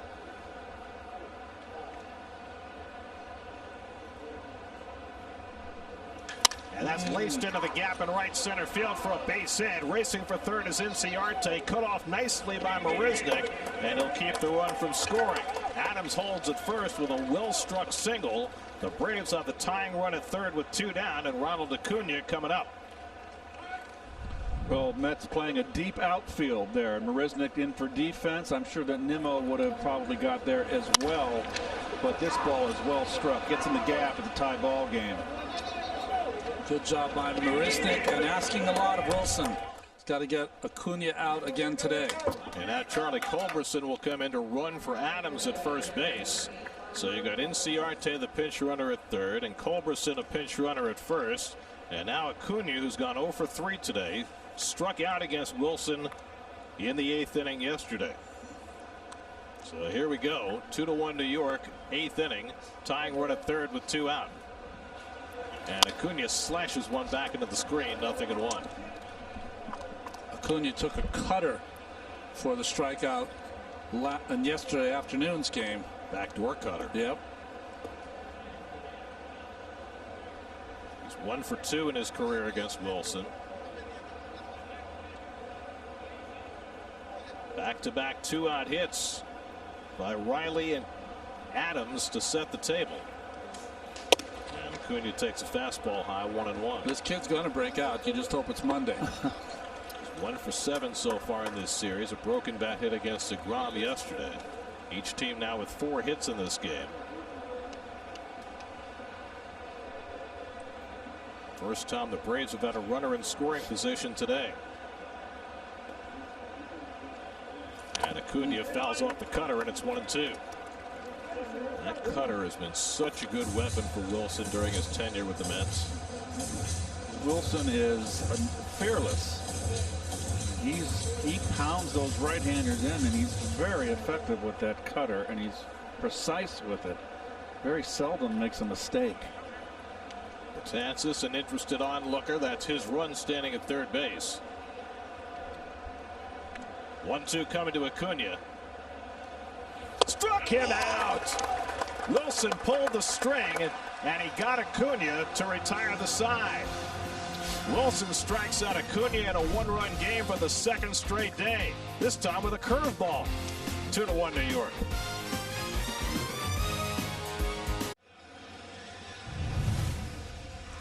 Watch SNY Mets games on any device. Just visit SNY.TV or download the NBC Sports app today for live streaming coverage of every SNY Mets game. This copyrighted telecast is presented by authority of the New York Mets and may not be reproduced or retransmitted in any form, and the accounts and descriptions of this game may not be disseminated without the express written consent of the New York Mets. Changes for the Braves. All 3 outfielders have changed. Duvall moves from right to left. Inciarte, who pinch ran, stays in center. Acuna moves from center to right, and William Contreras on to catch. Darren O'Day, the veteran side-arming right-hander, in to pitch. And Jake Marisnick up for the first time for the Mets. Abbreviated season last year for Darren O'Day, but he's had quite a career, the Submariner. Marisnick, who came in for defense yesterday, gets his first plate appearance as a Met. The former Marlin, former Astro. Those were his numbers in Houston last year. Got a little bit of power. Really taking on the role that Juan Lagares had for the Mets over the last couple of seasons, and now Lagares is back with the Mets. He's on the 60-man player pool after the Padres let him go. reassurance for Marisnick, who had a tender, hamstring in summer camp? Just over the last week. But really only cost him a couple of days and was right back at it. Jake takes up and in from O'Day, 2 balls and a strike. Watch, he kind of bends at the waist. And it's not a submarine, it's just a straight sidearm. It's sidearmer. O'Day now 37 years old. He's a one-time Met. You may not remember, 2009, he was in 4 games for the Mets, and then they tried to pass him through waivers. He got claimed by Texas, and he forged a terrific career in the American League with the Rangers and then with the Orioles before landing back in the National League this year with the Braves. And Marisnick takes the breaking ball for strike 3 called, and that's the first out. Watch his breaking ball, Keith, from Darren O'Day. Talking about from the side. 2 pitches ago, he starts it right down the middle, and by the time it gets to the catcher's glove, it's 6 inches outside. It almost feels like when you get a sidearmer or a submariner like that, it's like the ball comes in and it's like it's downshifted to 3rd gear, and its ball slows up and it gets a big break. You see a lot of hitters out in front, as you saw Marisnick there. So now Pete Alonso 0 for 3 today with a couple of strikeouts. 0 for 6 with 3 strikeouts to start the season. And Edwin Diaz, who got the save yesterday, getting ready to face the same hitters in the 9th inning today. Albies, Freeman, and Ozuna due up. What a job by Justin Wilson striking out Acuna for the 2nd straight day, as Alonso can't catch the high fastball, and it's 0-2. You don't see very many curveballs from Justin Wilson, but back-to-back days, he gave him a wrinkle. Certainly one that Acuna did not appear to be expecting after he struck him out on a cutter yesterday. And Pete goes down on the high fastball, so Alonso strikes out for the 3rd time today. And O'Day has back-to-back strikeouts to start the bottom of the 8th. Well, they gave the high target here to Pete. And you don't normally want that from a sidearm or submariner. But threw it by Pete upstairs. So now Cespedes, and after his heroics yesterday, Cespedes has struck out all 3 at bats today. 2 against Max Fried, 1 against Josh Tomlin. And now facing the sidearmer O'Day. Cespedes 1 for 8 in his career against O'Day. Mets got both their runs in the 5th. Conforto doubled. Rosario hit the next pitch for a triple to drive in a run. McNeil drove in Rosario with a sacrifice fly, and that's been it. Mets have had just 4 hits all afternoon. So far, that's enough if Edwin Diaz can make it stand up. And a half swing. It's a strike on a slider, and it's 1-1. Good pitch right there.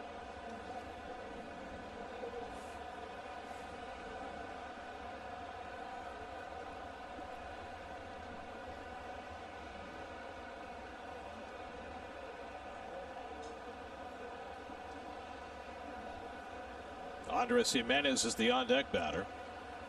And Cespedes pokes one into center field, and that'll fall for a base hit. Just reached out and flicked the slider into center. And the Mets have their 5th hit of the day. Well, you called it perfectly, Gary. He reached out with one hand and flicked it out into center field. It's not an easy at bat when you're a right hand. Look at that. It just falls out over the plate. Out of the strike zone, excuse me. Now Eduardo Nunez will run for Cespedes at first base. So Nunez, who last played with the Red Sox, got released mid-season last year and sat out the rest of the year, gets his first appearance as a Met. And Andres Jimenez will get his first major league plate appearance. Jimenez made his major league debut yesterday as a defensive replacement. Same again today, but this time he gets to bat. Jimenez, who had a pedestrian season in Double-A last year for Binghamton, then went to the Arizona Fall League and won the batting title. Hit .371 in the fall. And talking to Luis Rojas yesterday, he was talking about Jimenez's role here and why he's on the roster at age 21. He said, sure, he can run and sure, he can play defense, but don't sleep on his bat. There goes Nunez, off speed pitch, and Nunez steals the base. A first pitch slider, and Nunez shows right as he steals second to put a runner in scoring position. In this 60-game season, when you have a lead, why not be aggressive late? Any side armor will be slow to the plate. O'Day was, and Nunez took advantage. And early in the count, too. You have a young hitter up there right now, first major league at bat. So now Jimenez with a chance to drive in an insurance run with Nunez at second and 2 out. Wilson Ramos would be next.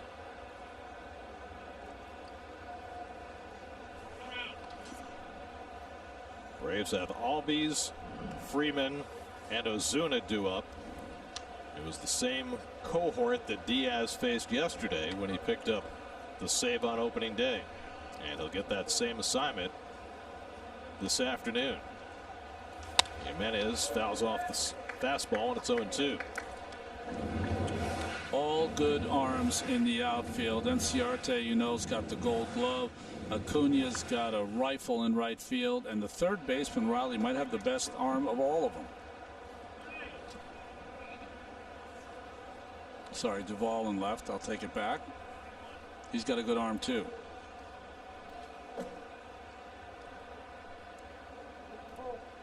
Now O'Day ahead on the count, 0-2. And Jimenez fouls back the fastball.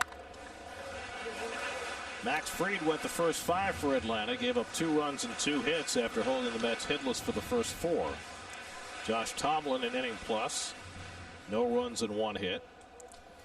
A.J. Minter worked 2/3 of an inning, or worked a full inning, allowed no runs and 1 hit, and now O'Day trying to negotiate the 8th, struck out the first 2, but now working with a runner at second and 2 out. And Jimenez pops one foul and out of play. Well, he's in a hole, 0-2. He's battling.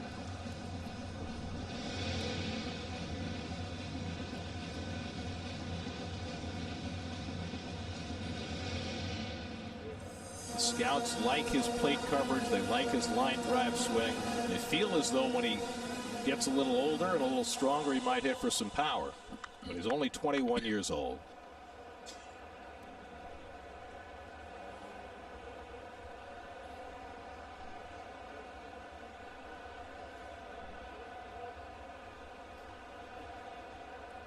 Again, the 0-2 from O'Day, and it's hit in the air to right center field. Acuna has it lined up, and he puts it away to retire the side, and that sends us off to the 9th. Diaz looking for 2 saves in 2 days. 2-1 New York.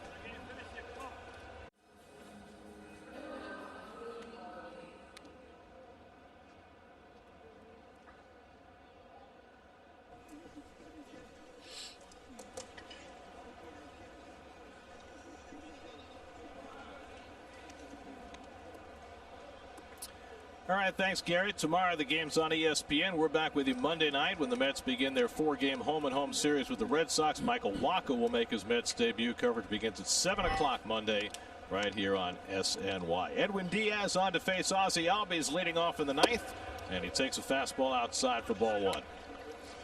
Well, his numbers are gone now. He's coming off a real good outing yesterday to get the save. Albies swung at the first pitch yesterday, took it today.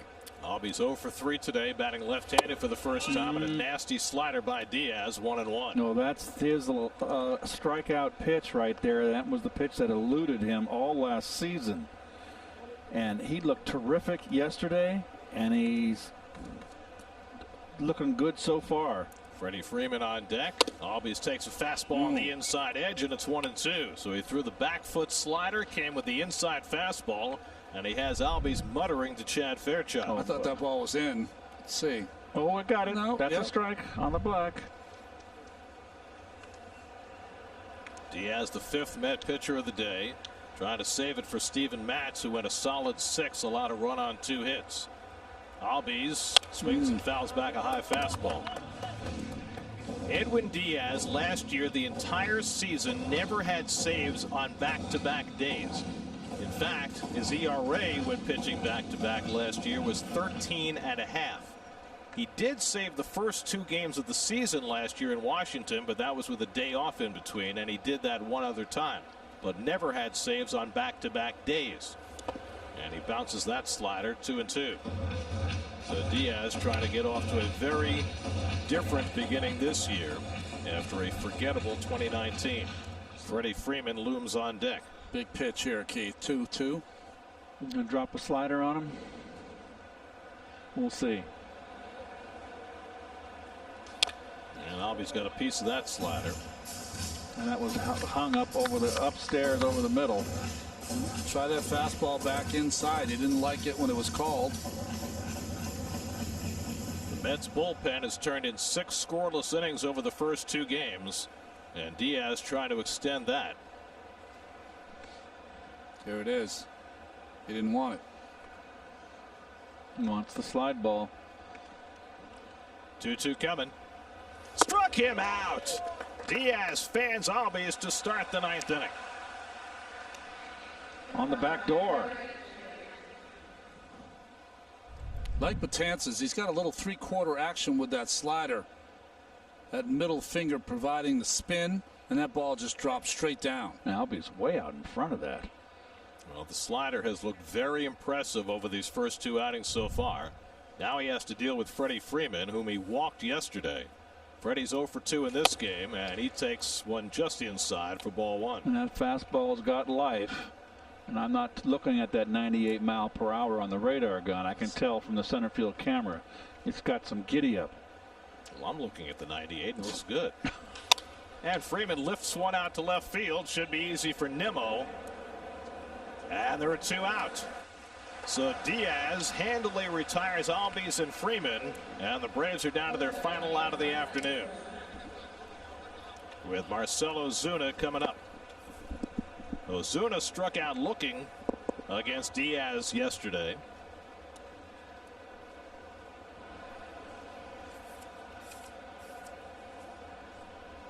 So Edwin Diaz trying to put on the finishing touches for the 2nd straight day. Full shift on against Ozuna, and he takes the fastball high for ball 1. Coming up tonight, Geico Sports Night, 11 o'clock. We'll have all the basketball, football, women's basketball news. It's all there. Baseball as well. Geico Sports Night tonight at 11, only on SNY. And Ozuna takes a fastball off the corner, and it's 2-0. And McNeil guarding the line again, playing deep at third and on the line. Deep outfield, no doubles. Alonso off the line at first. 2-0 to Ozuna, and that goes to the backstop, ball 3.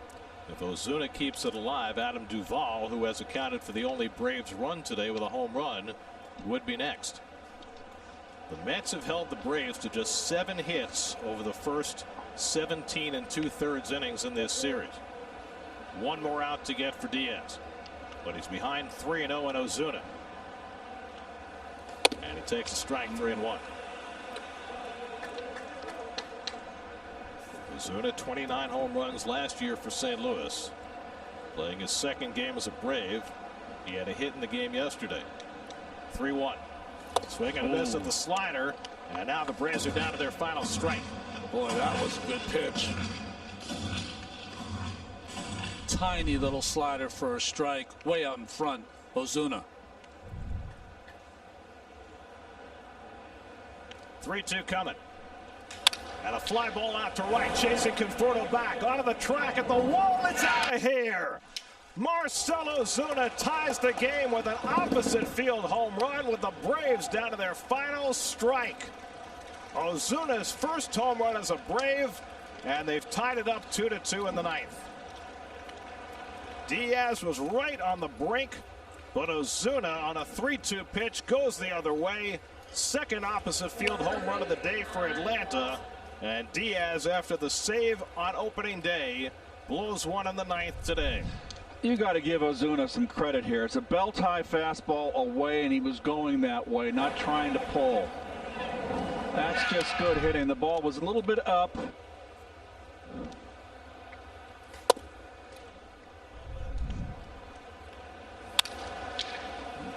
He couldn't have known this was going out. That ball went out in a hurry, though, I'll tell you that. Boy, he almost missed first base.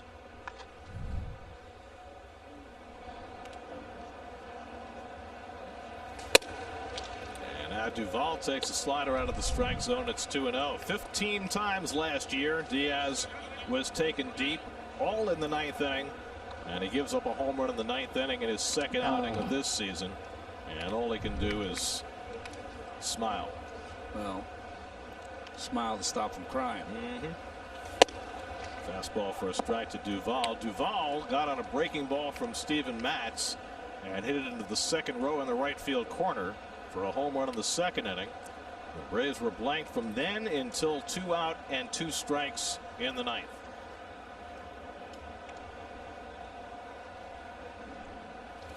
Swing and a miss at a fastball, 2-2. Luke Jackson is up in the Atlanta bullpen. The Mets are due to send up Ramos, Conforto, and Rosario in the bottom of the ninth.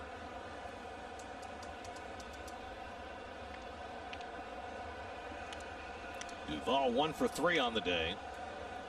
2-2 from Diaz. Up and in a full count. Dansby Swanson would be next.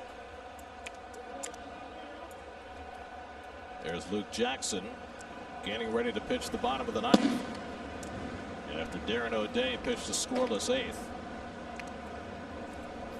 And there's the trio he'll face. 3-2 to Duvall. And the slider gets him looking, side retired, but not before the Braves tie it up on Marcell Ozuna's first home run as a Brave. We go to the bottom of the ninth. It's 2-2. SNY Super Slow Motion is brought to you by your Mercedes-Benz Tri-State dealers. The Mercedes-Benz, the best or nothing. Edwin Diaz giving up the tying home run. Oh, boy. To Marcell Ozuna in the top of the ninth, and now the Mets will try and win it in their final turn at bat. Luke Jackson will try and get this game to extra innings. The oft-used Luke Jackson in last year's season, 70 games appeared, and he had a strong year. In fact, he was their closer for a while when they struggled earlier in the year in their pen. Throws his slider 53% of the time, so that's what Wilson Ramos will be thinking about as he steps in against Jackson. Ramos has been on base twice today with a walk and a single. And now you start to think about the extra inning rule if the Mets are not able to score here in the ninth. Ramos cracks one to center, but right at Inciarte, straight as a string for the first out. So 1 pitch and 1 retired for Jackson. And it brings up Michael Conforto. Now, if you're not familiar, the extra inning rule instituted this year, each team gets a runner at second base to start each extra inning, and the runner is the guy who made the last out in the previous inning. So for the Braves, if we go to the 10th, Adam Duvall would be their guy. And if they wanted to pinch run, they've got only one man left on their bench, and that's the former Met Danny Echeverria. For the Mets, they've got Conforto batting here, and then Rosario and Nimmo. If Rosario or Nimmo make the last out, that works in the Mets' favor. You got a fast man at second base. But of course, they'd rather win it right here. Yeah, let's see it another time, Gary. Have Conforto walk him off. Yesterday, the first time the extra inning rule was used, as Hunter Strickland gets up in the Mets bullpen. It happened in the game between Oakland and the Angels, and Matt Olson wound up hitting a walk-off grand slam in the bottom of the 10th.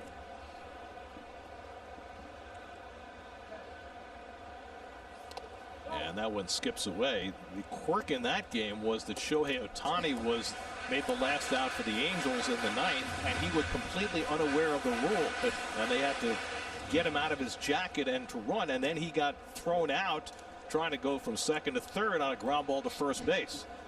Matt Olson got him on a rundown, and they tagged him out, and the Angels didn't score.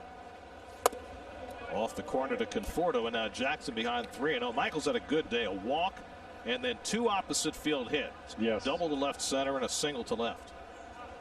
Rosario on deck. He's got a good count right here. And Conforto pulls one past Freeman and into right field, a base hit. Chased toward the line by Acuna, and Conforto will slam on the brakes against that gun in right field. Well, Freeman was guarding the line, and so Conforto hit it to his right, and he gets a base hit. This ball is tagged here. No chance for Freddie. Good job by Acuna with the hustle. So Conforto is 3 for 3 in a walk. The Mets have the potential winning run aboard with 1 out, and Ahmed Rosario coming up. Rosario tripled in the first Met run in the 5th. He's 1 for 3 on the day.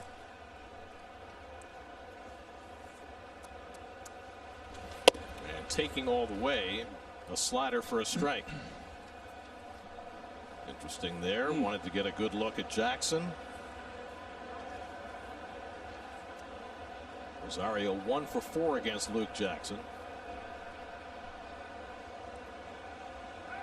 No relation to the former 76ers star.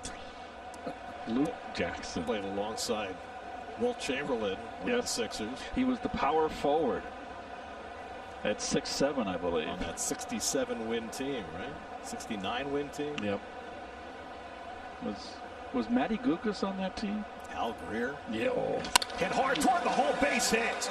Rosario follows Conforto's hit with his second hit of the day, and now the Mets have the potential winning run in scoring position with Brandon Nimmo coming up. So 3 hard hit balls in a row off Jackson, the liner to center by Ramos, and then the back-to-back hits by Conforto and Rosario. The bottom of the order produced the 2 runs in the 5th. Maybe they can do it here in the 9th. A nice hitting right there from Rosario. Well, we talked coming into opening day about the depth of the Mets batting order. Today they're 7, 8, and 9 as Conforto, Rosario, and Nimmo. You can't ask for much more than that. And now Nimmo with a chance to win it with a base hit. And Brandon pops it up into shallow left, and Duvall is right there. And that's the second out. So Nimmo, first pitch swinging, flies out and is left to Jeff McNeil with 2 out and 2 on. McNeil today is 0 for 3, drove in a run with a sacrifice fly in the 5th. There's really no break in this lineup. The pitcher can't take a deep breath. Can't catch his breath. I mean, he's got his feet to the fire here with every batter in this lineup. Jackson trying to find his way through 9th inning trouble after the Braves tied the game in the top of the inning. Conforto carrying the winning run at second. And McNeil goes after a first pitch off speed pitch, 0-1.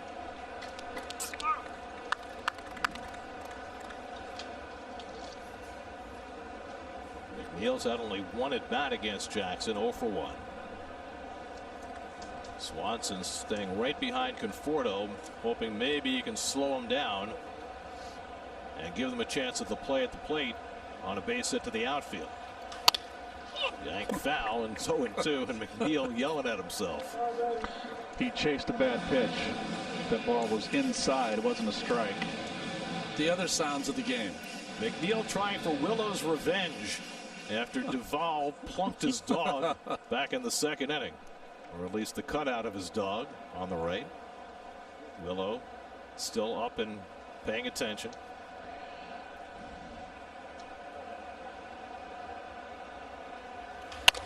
Past the mound, deflected by Jackson, but right to Swanson, and we are going to extra innings. We'll get our first taste of the new extra inning rule as the Mets are turned aside in the bottom of the 9th. 2-2 going to the 10th. New York Mets baseball on SNY is brought to you by Nissan. Choose Nissan today for great offers on our most exciting lineup ever. Shop ChooseNissan.com. By Verizon Fios. Verizon Fios lets you mix and match your internet and TV plans. This is internet and TV built right. By your local Honda dealers, visit one today. And by Geico, 15 minutes could save you 15% or more on car insurance. Visit Geico.com to see how much you could save. Well, it's the 10th inning. Hunter Strickland will make his Mets debut, and we enter a brave new world in the 10th inning in 2020 baseball. Yeah, we saw it against the Angels and the Athletics last night. Matt Olson ended that with a grand slam in the bottom of the 10th. Here's So Duvall. Adam Duvall, who made the last out, will go to second base to start the inning. Dansby Swanson will be the first man up, and then the question is, how do the managers play it? Yes. You can intentionally walk a guy to set up a double play. You can sacrifice bunt if you're so inclined. Probably more likely to do that in the bottom of an inning than in the top. But, you know, for most managers, this is brand new. The one guy who has had some experience with this is Luis Rojas, who worked with this rule in the minor leagues. I mean, he could bunt here. Two left-hand hitters, switch hitting Camargo and then Inciarte. And another thing, too, if they successfully bunt the runner over, well, they won't do it here at the top of the order. But when there's a bottom half of the order, would they walk the bases loaded? So here's Swanson, set to swing, and he swings and misses at the slider from Strickland, 0-1. He was trying to shoot it to the right side. So Hunter Strickland thrown into the fire in his first game as a Met. He was with Seattle and Washington last year. The Nats let him go, and the Mets signed him coming into summer camp. One-time San Francisco Giant. Facing Swanson, who's 0 for 3 today, with Duvall at second. And it's fouled back, and he gets ahead 0-2. Johan Camargo is on deck, and then Ender Inciarte, 6, 7, and 8 in the Braves batting order. Keep in mind, the Braves came in, despite the 30-man roster, with only a 5-man bench, and they're left with only one bench player for extra innings, and that's the former Met Adeiny Echeverria.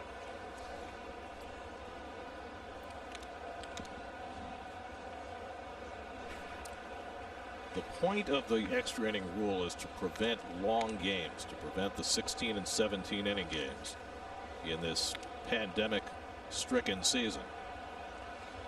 Line toward the middle, a base hit for Swanson. Duvall around third, he'll be waved home. Marisnik's throw to the plate is cut off, and the Braves take the lead in the 10th. So Swanson behind in the count 0-2, able to cash in the free runner. And Duvall comes home with the lead run, and the Braves lead 3-2. Nice hitting by Swanson here. Behind the count, a hanging slider. Went right down and got it. It was down in the strike zone, but not away enough. And he kept that front shoulder in. If you're wondering about the scoring rules, the pitcher does not get charged with an earned run. That free runner is treated as though he reached on an error. Anything from here, though, would be earned. Johan Camargo, the batter, and we'll see if they bunt with him. Doubt it. And he's ready to swing away, and he takes a strike. No, you got the lead now. You're going to got Camargo. You're going to let him swing the bat. He's a threat.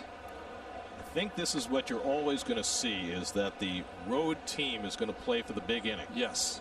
And then the home team will adjust. They called that first pitch a ball to Camargo off the plate. And now Strickland throws that one on the corner, 1-1. Yeah, and if the road team doesn't score, then the home team probably will play more conservative, right? Bunt the runner over. Depending on where they are on the batting. Yeah, of course. Okay, Personnel. 3 and 4 hitters Yeah, up, you're not going to do that.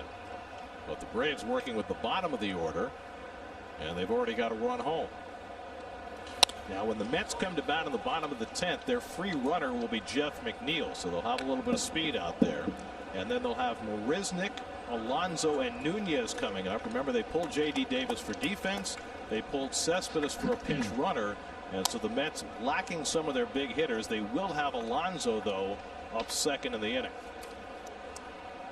So it would certainly behoove Strickland to limit the damage to just the one run and give the Mets a chance to respond. 1-2 coming. 2-2 to Camargo. Well, when they used this rule in the minors the last 2 years, 73% of the games ended after one extra inning. I don't say the 10th because in the minors sometimes you have 7-inning games that end in the 8th. But 93% of the game ended after 2 extra innings.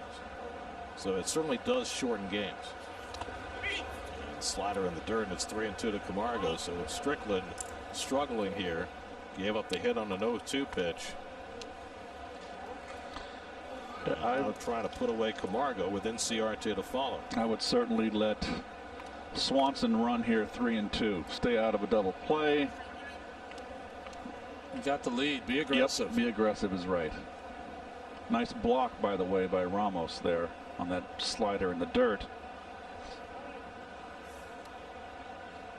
Now, if I were the Mets, I'd throw over once just to put it in the back of Swanson's mind.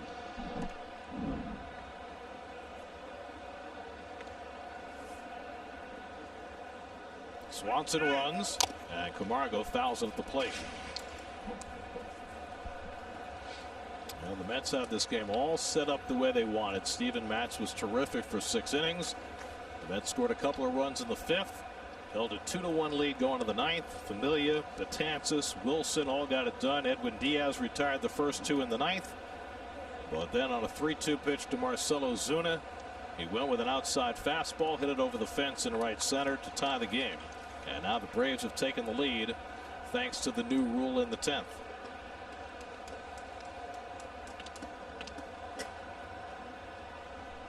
Swanson runs again. Camargo lines it toward the middle. Rosario can't get it. It's a base hit. Swanson leaps over Rosario and goes to third. Marisnick lost it, but Nimmo backs him up. Rosario going to cover the bag with Swanson running. Almost was able to change direction, but couldn't quite get to it. And instead of a line drive double play, it's a base hit to put runners at first and third. There's Rosario, top of your screen there, just running to the bag. Maybe a little bit to shade too early, vacating the position. Yeah, you know, almost just a good effort. Almost got to it. On a 3-2 count, you can hold your position a little longer. And then Swanson going right over the top. Steeplechase. Jeremy Hefner is going to go out to the mound to talk to Strickland, who has come in and given up base hits to the first 2 batters he's faced as a Met. A run is in, first and third, and still nobody out with Ender Inciarte coming up, and you have to be wary of the squeeze play with Inciarte. Squeeze play, but he's famous for the safety squeeze, Gary, where he'll bunt it, and if it's in the proper position, Swanson will react to it and come home. I'd still play for the big inning. I'd let Inciarte swing the bat. Okay. Drew Smith gets up in the Mets bullpen. Smith coming back from Tommy John surgery, trying to get ready in a hurry, as Strickland is struggling here in the 10th. Inciarte's first at bat in this game, and he takes one at the knees for a strike, 0-1. Inciarte started yesterday, went 0 for 2, came in as a pinch runner in the 8th inning, stayed in the game in center field.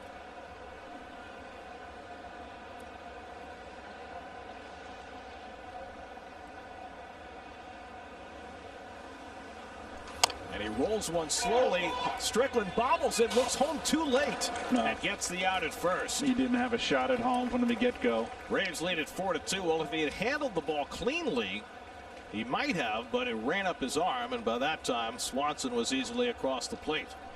So that's the first down of the inning, but the Braves have now scored twice and lead 4-2. Well,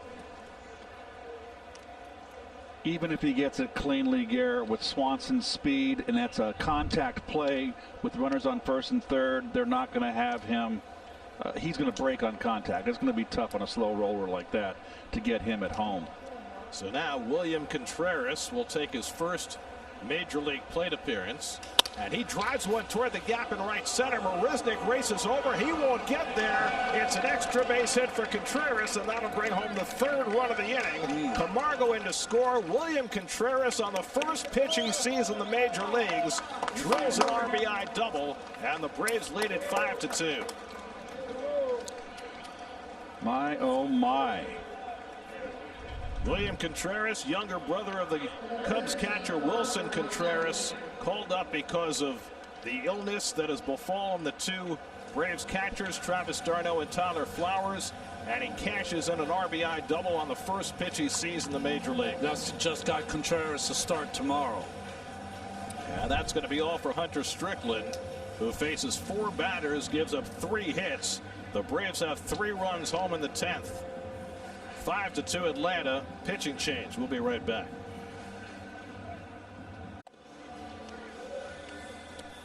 Drew Smith, who underwent Tommy John surgery last spring, wouldn't have been ready for the season had it started in March, but he's ready now. Those are his numbers from 2 seasons ago before that Tommy John surgery, and now back in the major leagues. Hard throwing right-hander out of Dallas Baptist. Not a good Mets debut for Hunter Strickland, as he got straight for 3 hits, charged with 3 runs so far. Here's Ronald Acuna, who's 0 for 4 today, and he pops one foul. Looked like the biggest out of the game was going to be Justin Wilson striking out Acuna for the 2nd straight day with the tying run at 3rd in the 8th. But that was made moot by the tying home run by Ozuna in the 9th, and now the Braves have put across 3 runs in the 10th. Drew Smith, the 7th Met pitcher of the day.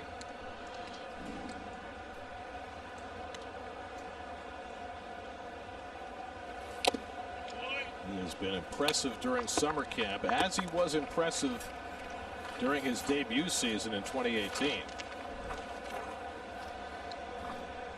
Pitched in 27 games that year for the Mets. Kept the ball in the ballpark, didn't walk people.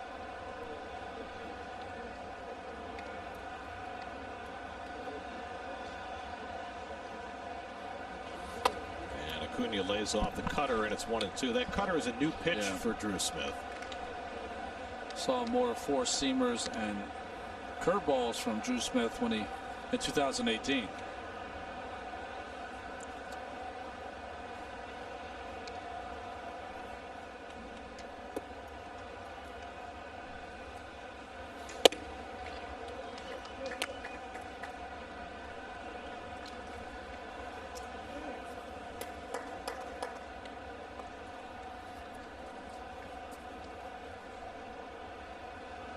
Two and two to Acuna with Ozzie Albies on deck. Contreras at second with 1 out. And Acuna takes strike 3 calls. So Drew Smith comes in and strikes out Acuna, who fans for the 3rd time today. 2 down. That's 6 strikeouts for Acuna in the first 2 games of the season. 3 strikeouts apiece. 12 strikeouts for Met pitchers today, 27 in the first 2 games. And now Albies, who's gone 0 for 4 today, 0 for 8 in the first 2 games. He struck out each of his last 2 at-bats, against Matz in the 6th and against Diaz in the 9th. It all looked like it was going swimmingly for Diaz. Here's the curveball from Smith to get ahead. Diaz retired the first 2. He struck out Albies. He got Freeman on a fly ball. But he fell behind Ozuna, worked his way back to 3-2, and then Ozuna took one the other way, and all Diaz could do was smile in despair.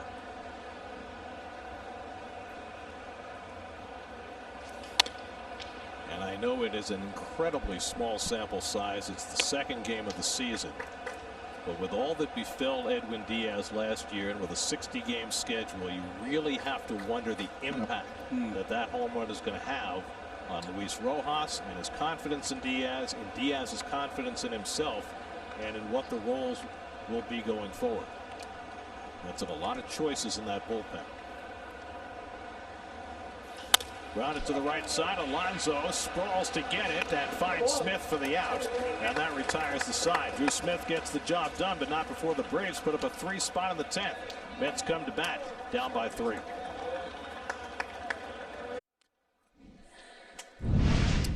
Play of the game came in the 10th inning. Well, good hitting by Swanson there on a slider. That didn't get it away too much plate. And that was the go-ahead run right there. It started the big inning. The Braves have eventually scored 3. Precision play of the game presented by Tri-Acura. Now the Mets get the free runner at second. Jeff McNeil, who made the last out in the 9th. The Mets will have Marisnick, Alonso, and Nunez due up in the 10th. They still have Guillorme and Dom Smith from the left side on the bench. Luke Jackson, who got through trouble in the 9th, still in the 10th. And Marisnick hits a shot off the glove of Camargo, and no play for Swanson, and the Mets have the tying run coming to bat. So Marisnick with a bullet that Camargo couldn't quite snare. McNeil wisely holding at second. An infield hit for Marisnick. Just off the tip of the glove there. And I tell you what, if Swanson fields that ball with a bare hand, he might have a shot, even though Marisnick runs well. So Alonso comes to the plate as the tying run. Pete has had a rough day today, 0 for 4, 3 strikeouts and a comebacker, but a chance to make up for all of that in one swing.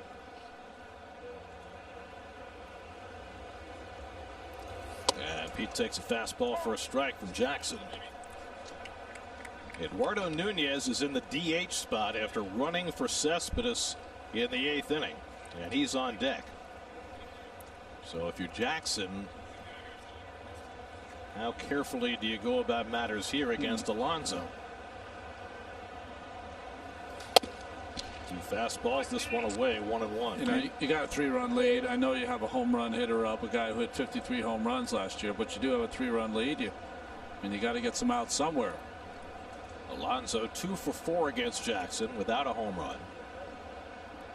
McNeil at second. Marisnick at first. Good speed out there. Coming in after him. And a big cut by Alonso, and it's 1-2. So you got Jackson, who is a breaking ball pitcher, and he went right after Pete. The first 3 pitches, 2 fastballs away and then a fastball in. 53% of the time last year, Jackson threw sliders. You have to figure he set him up for one here. He might double up inside, Gary, with the 1-2 count. No, you're right. Contreras moves away, and the slider is down, and Pete's able to lay off 2-2. This is a huge spot for Pete, who did not hit a home run during spring training, didn't hit a home run during summer camp, and is looking for his first hit in the regular season after hitting 53 last year.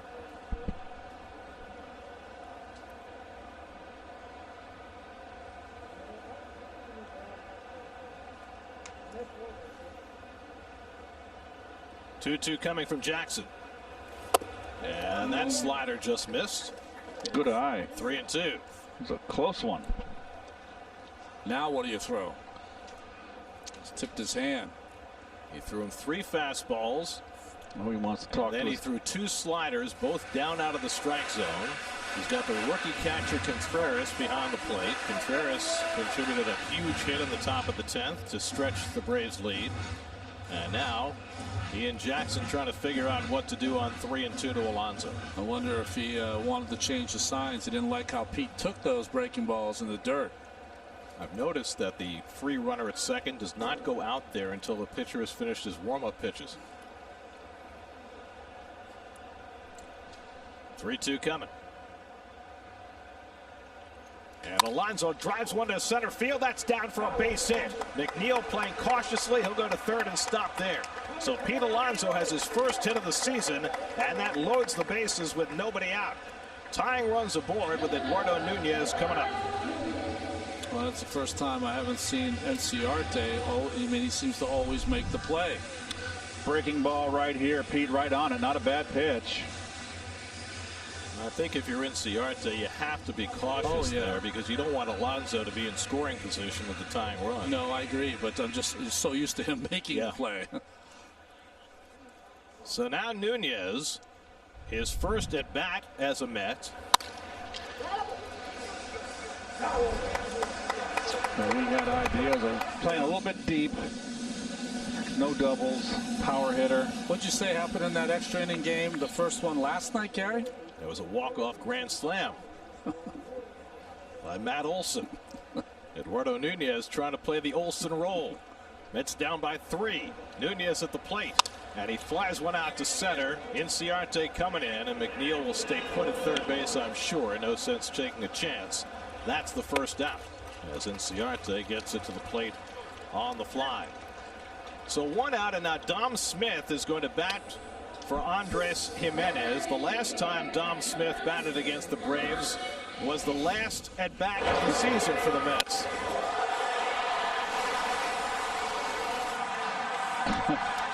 That was an incredible moment.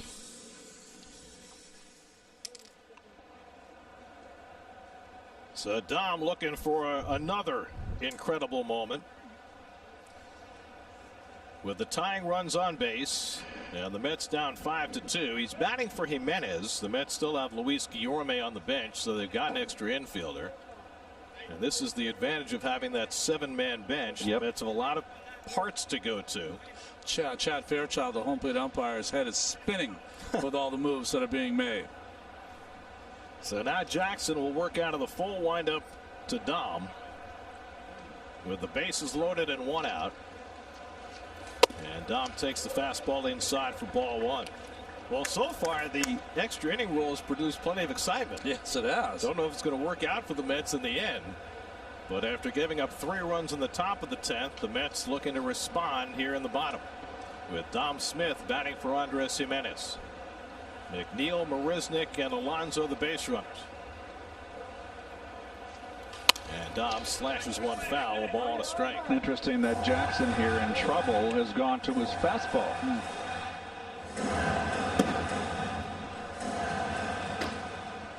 Touki Toussaint, the right-hander. Tyler Matzik, the left-hander. Up in the bullpen. Wilson Ramos on deck. Dom has 3 career pinch hit home runs, including the one last year that ended the season. And he pokes the slider foul, and it's 1-2. He's had just 1 at bat against Luke Jackson, 0 for 1. With Ramos to follow. Wilson's hit the ball hard his last 2 times at bat. Jackson working his 2nd inning. He worked around a couple of hits in the 9th. He's given up 2 more hits here in the 10th.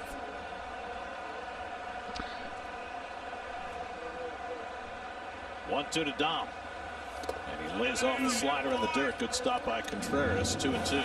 Braves defensively switched over to a more of a pull. A nice block by Contreras right there. Did you see that ball skip on the plate? That made it more difficult. Swanson's now right on the right side of the infield. The shortstop. They got 3 guys on the right side.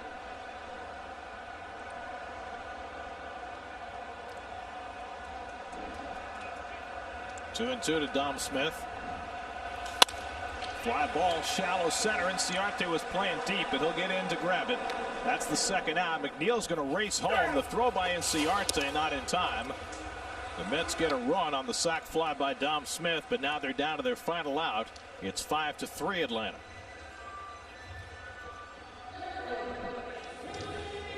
I mean, Inciarte might have been.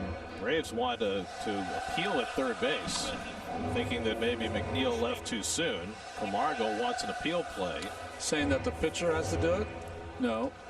Yeah, he's going to have to get on the rubber, step off the third for a standard appeal play. Yes.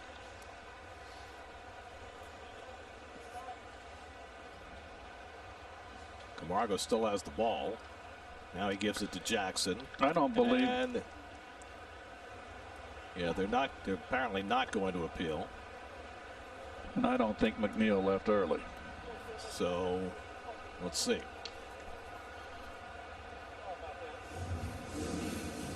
So now Wilson Ramos will step in to see McNeil.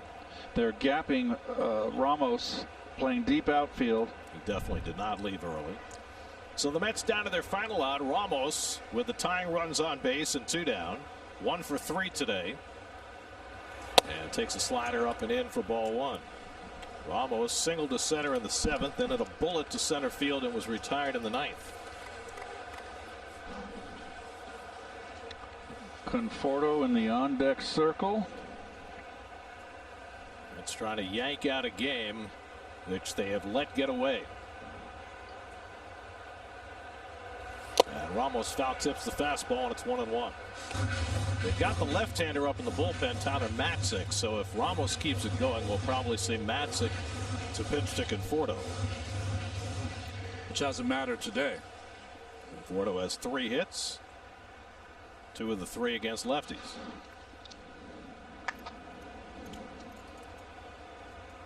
One and 1 to Ramos. And the slider misses inside. 2 balls and a strike. Luke Jackson trying to finish off a 2nd inning. He's the pitcher of record on the long side. After the Braves put up a 3 spot in the top of the 10th. Ramos 2 for 4 in his career against Jackson. Marisnick at 2nd. Alonso the tying run at 1st with 2 down.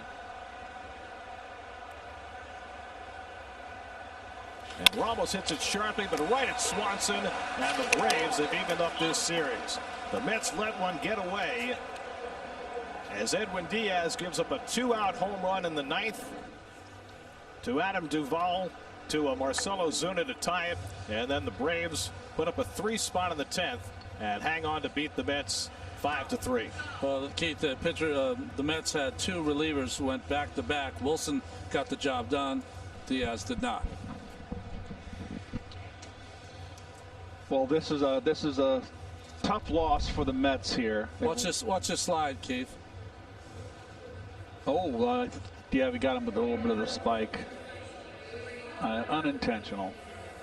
So Alonso and Swanson exchange a few words. No hard feelings there, I don't think.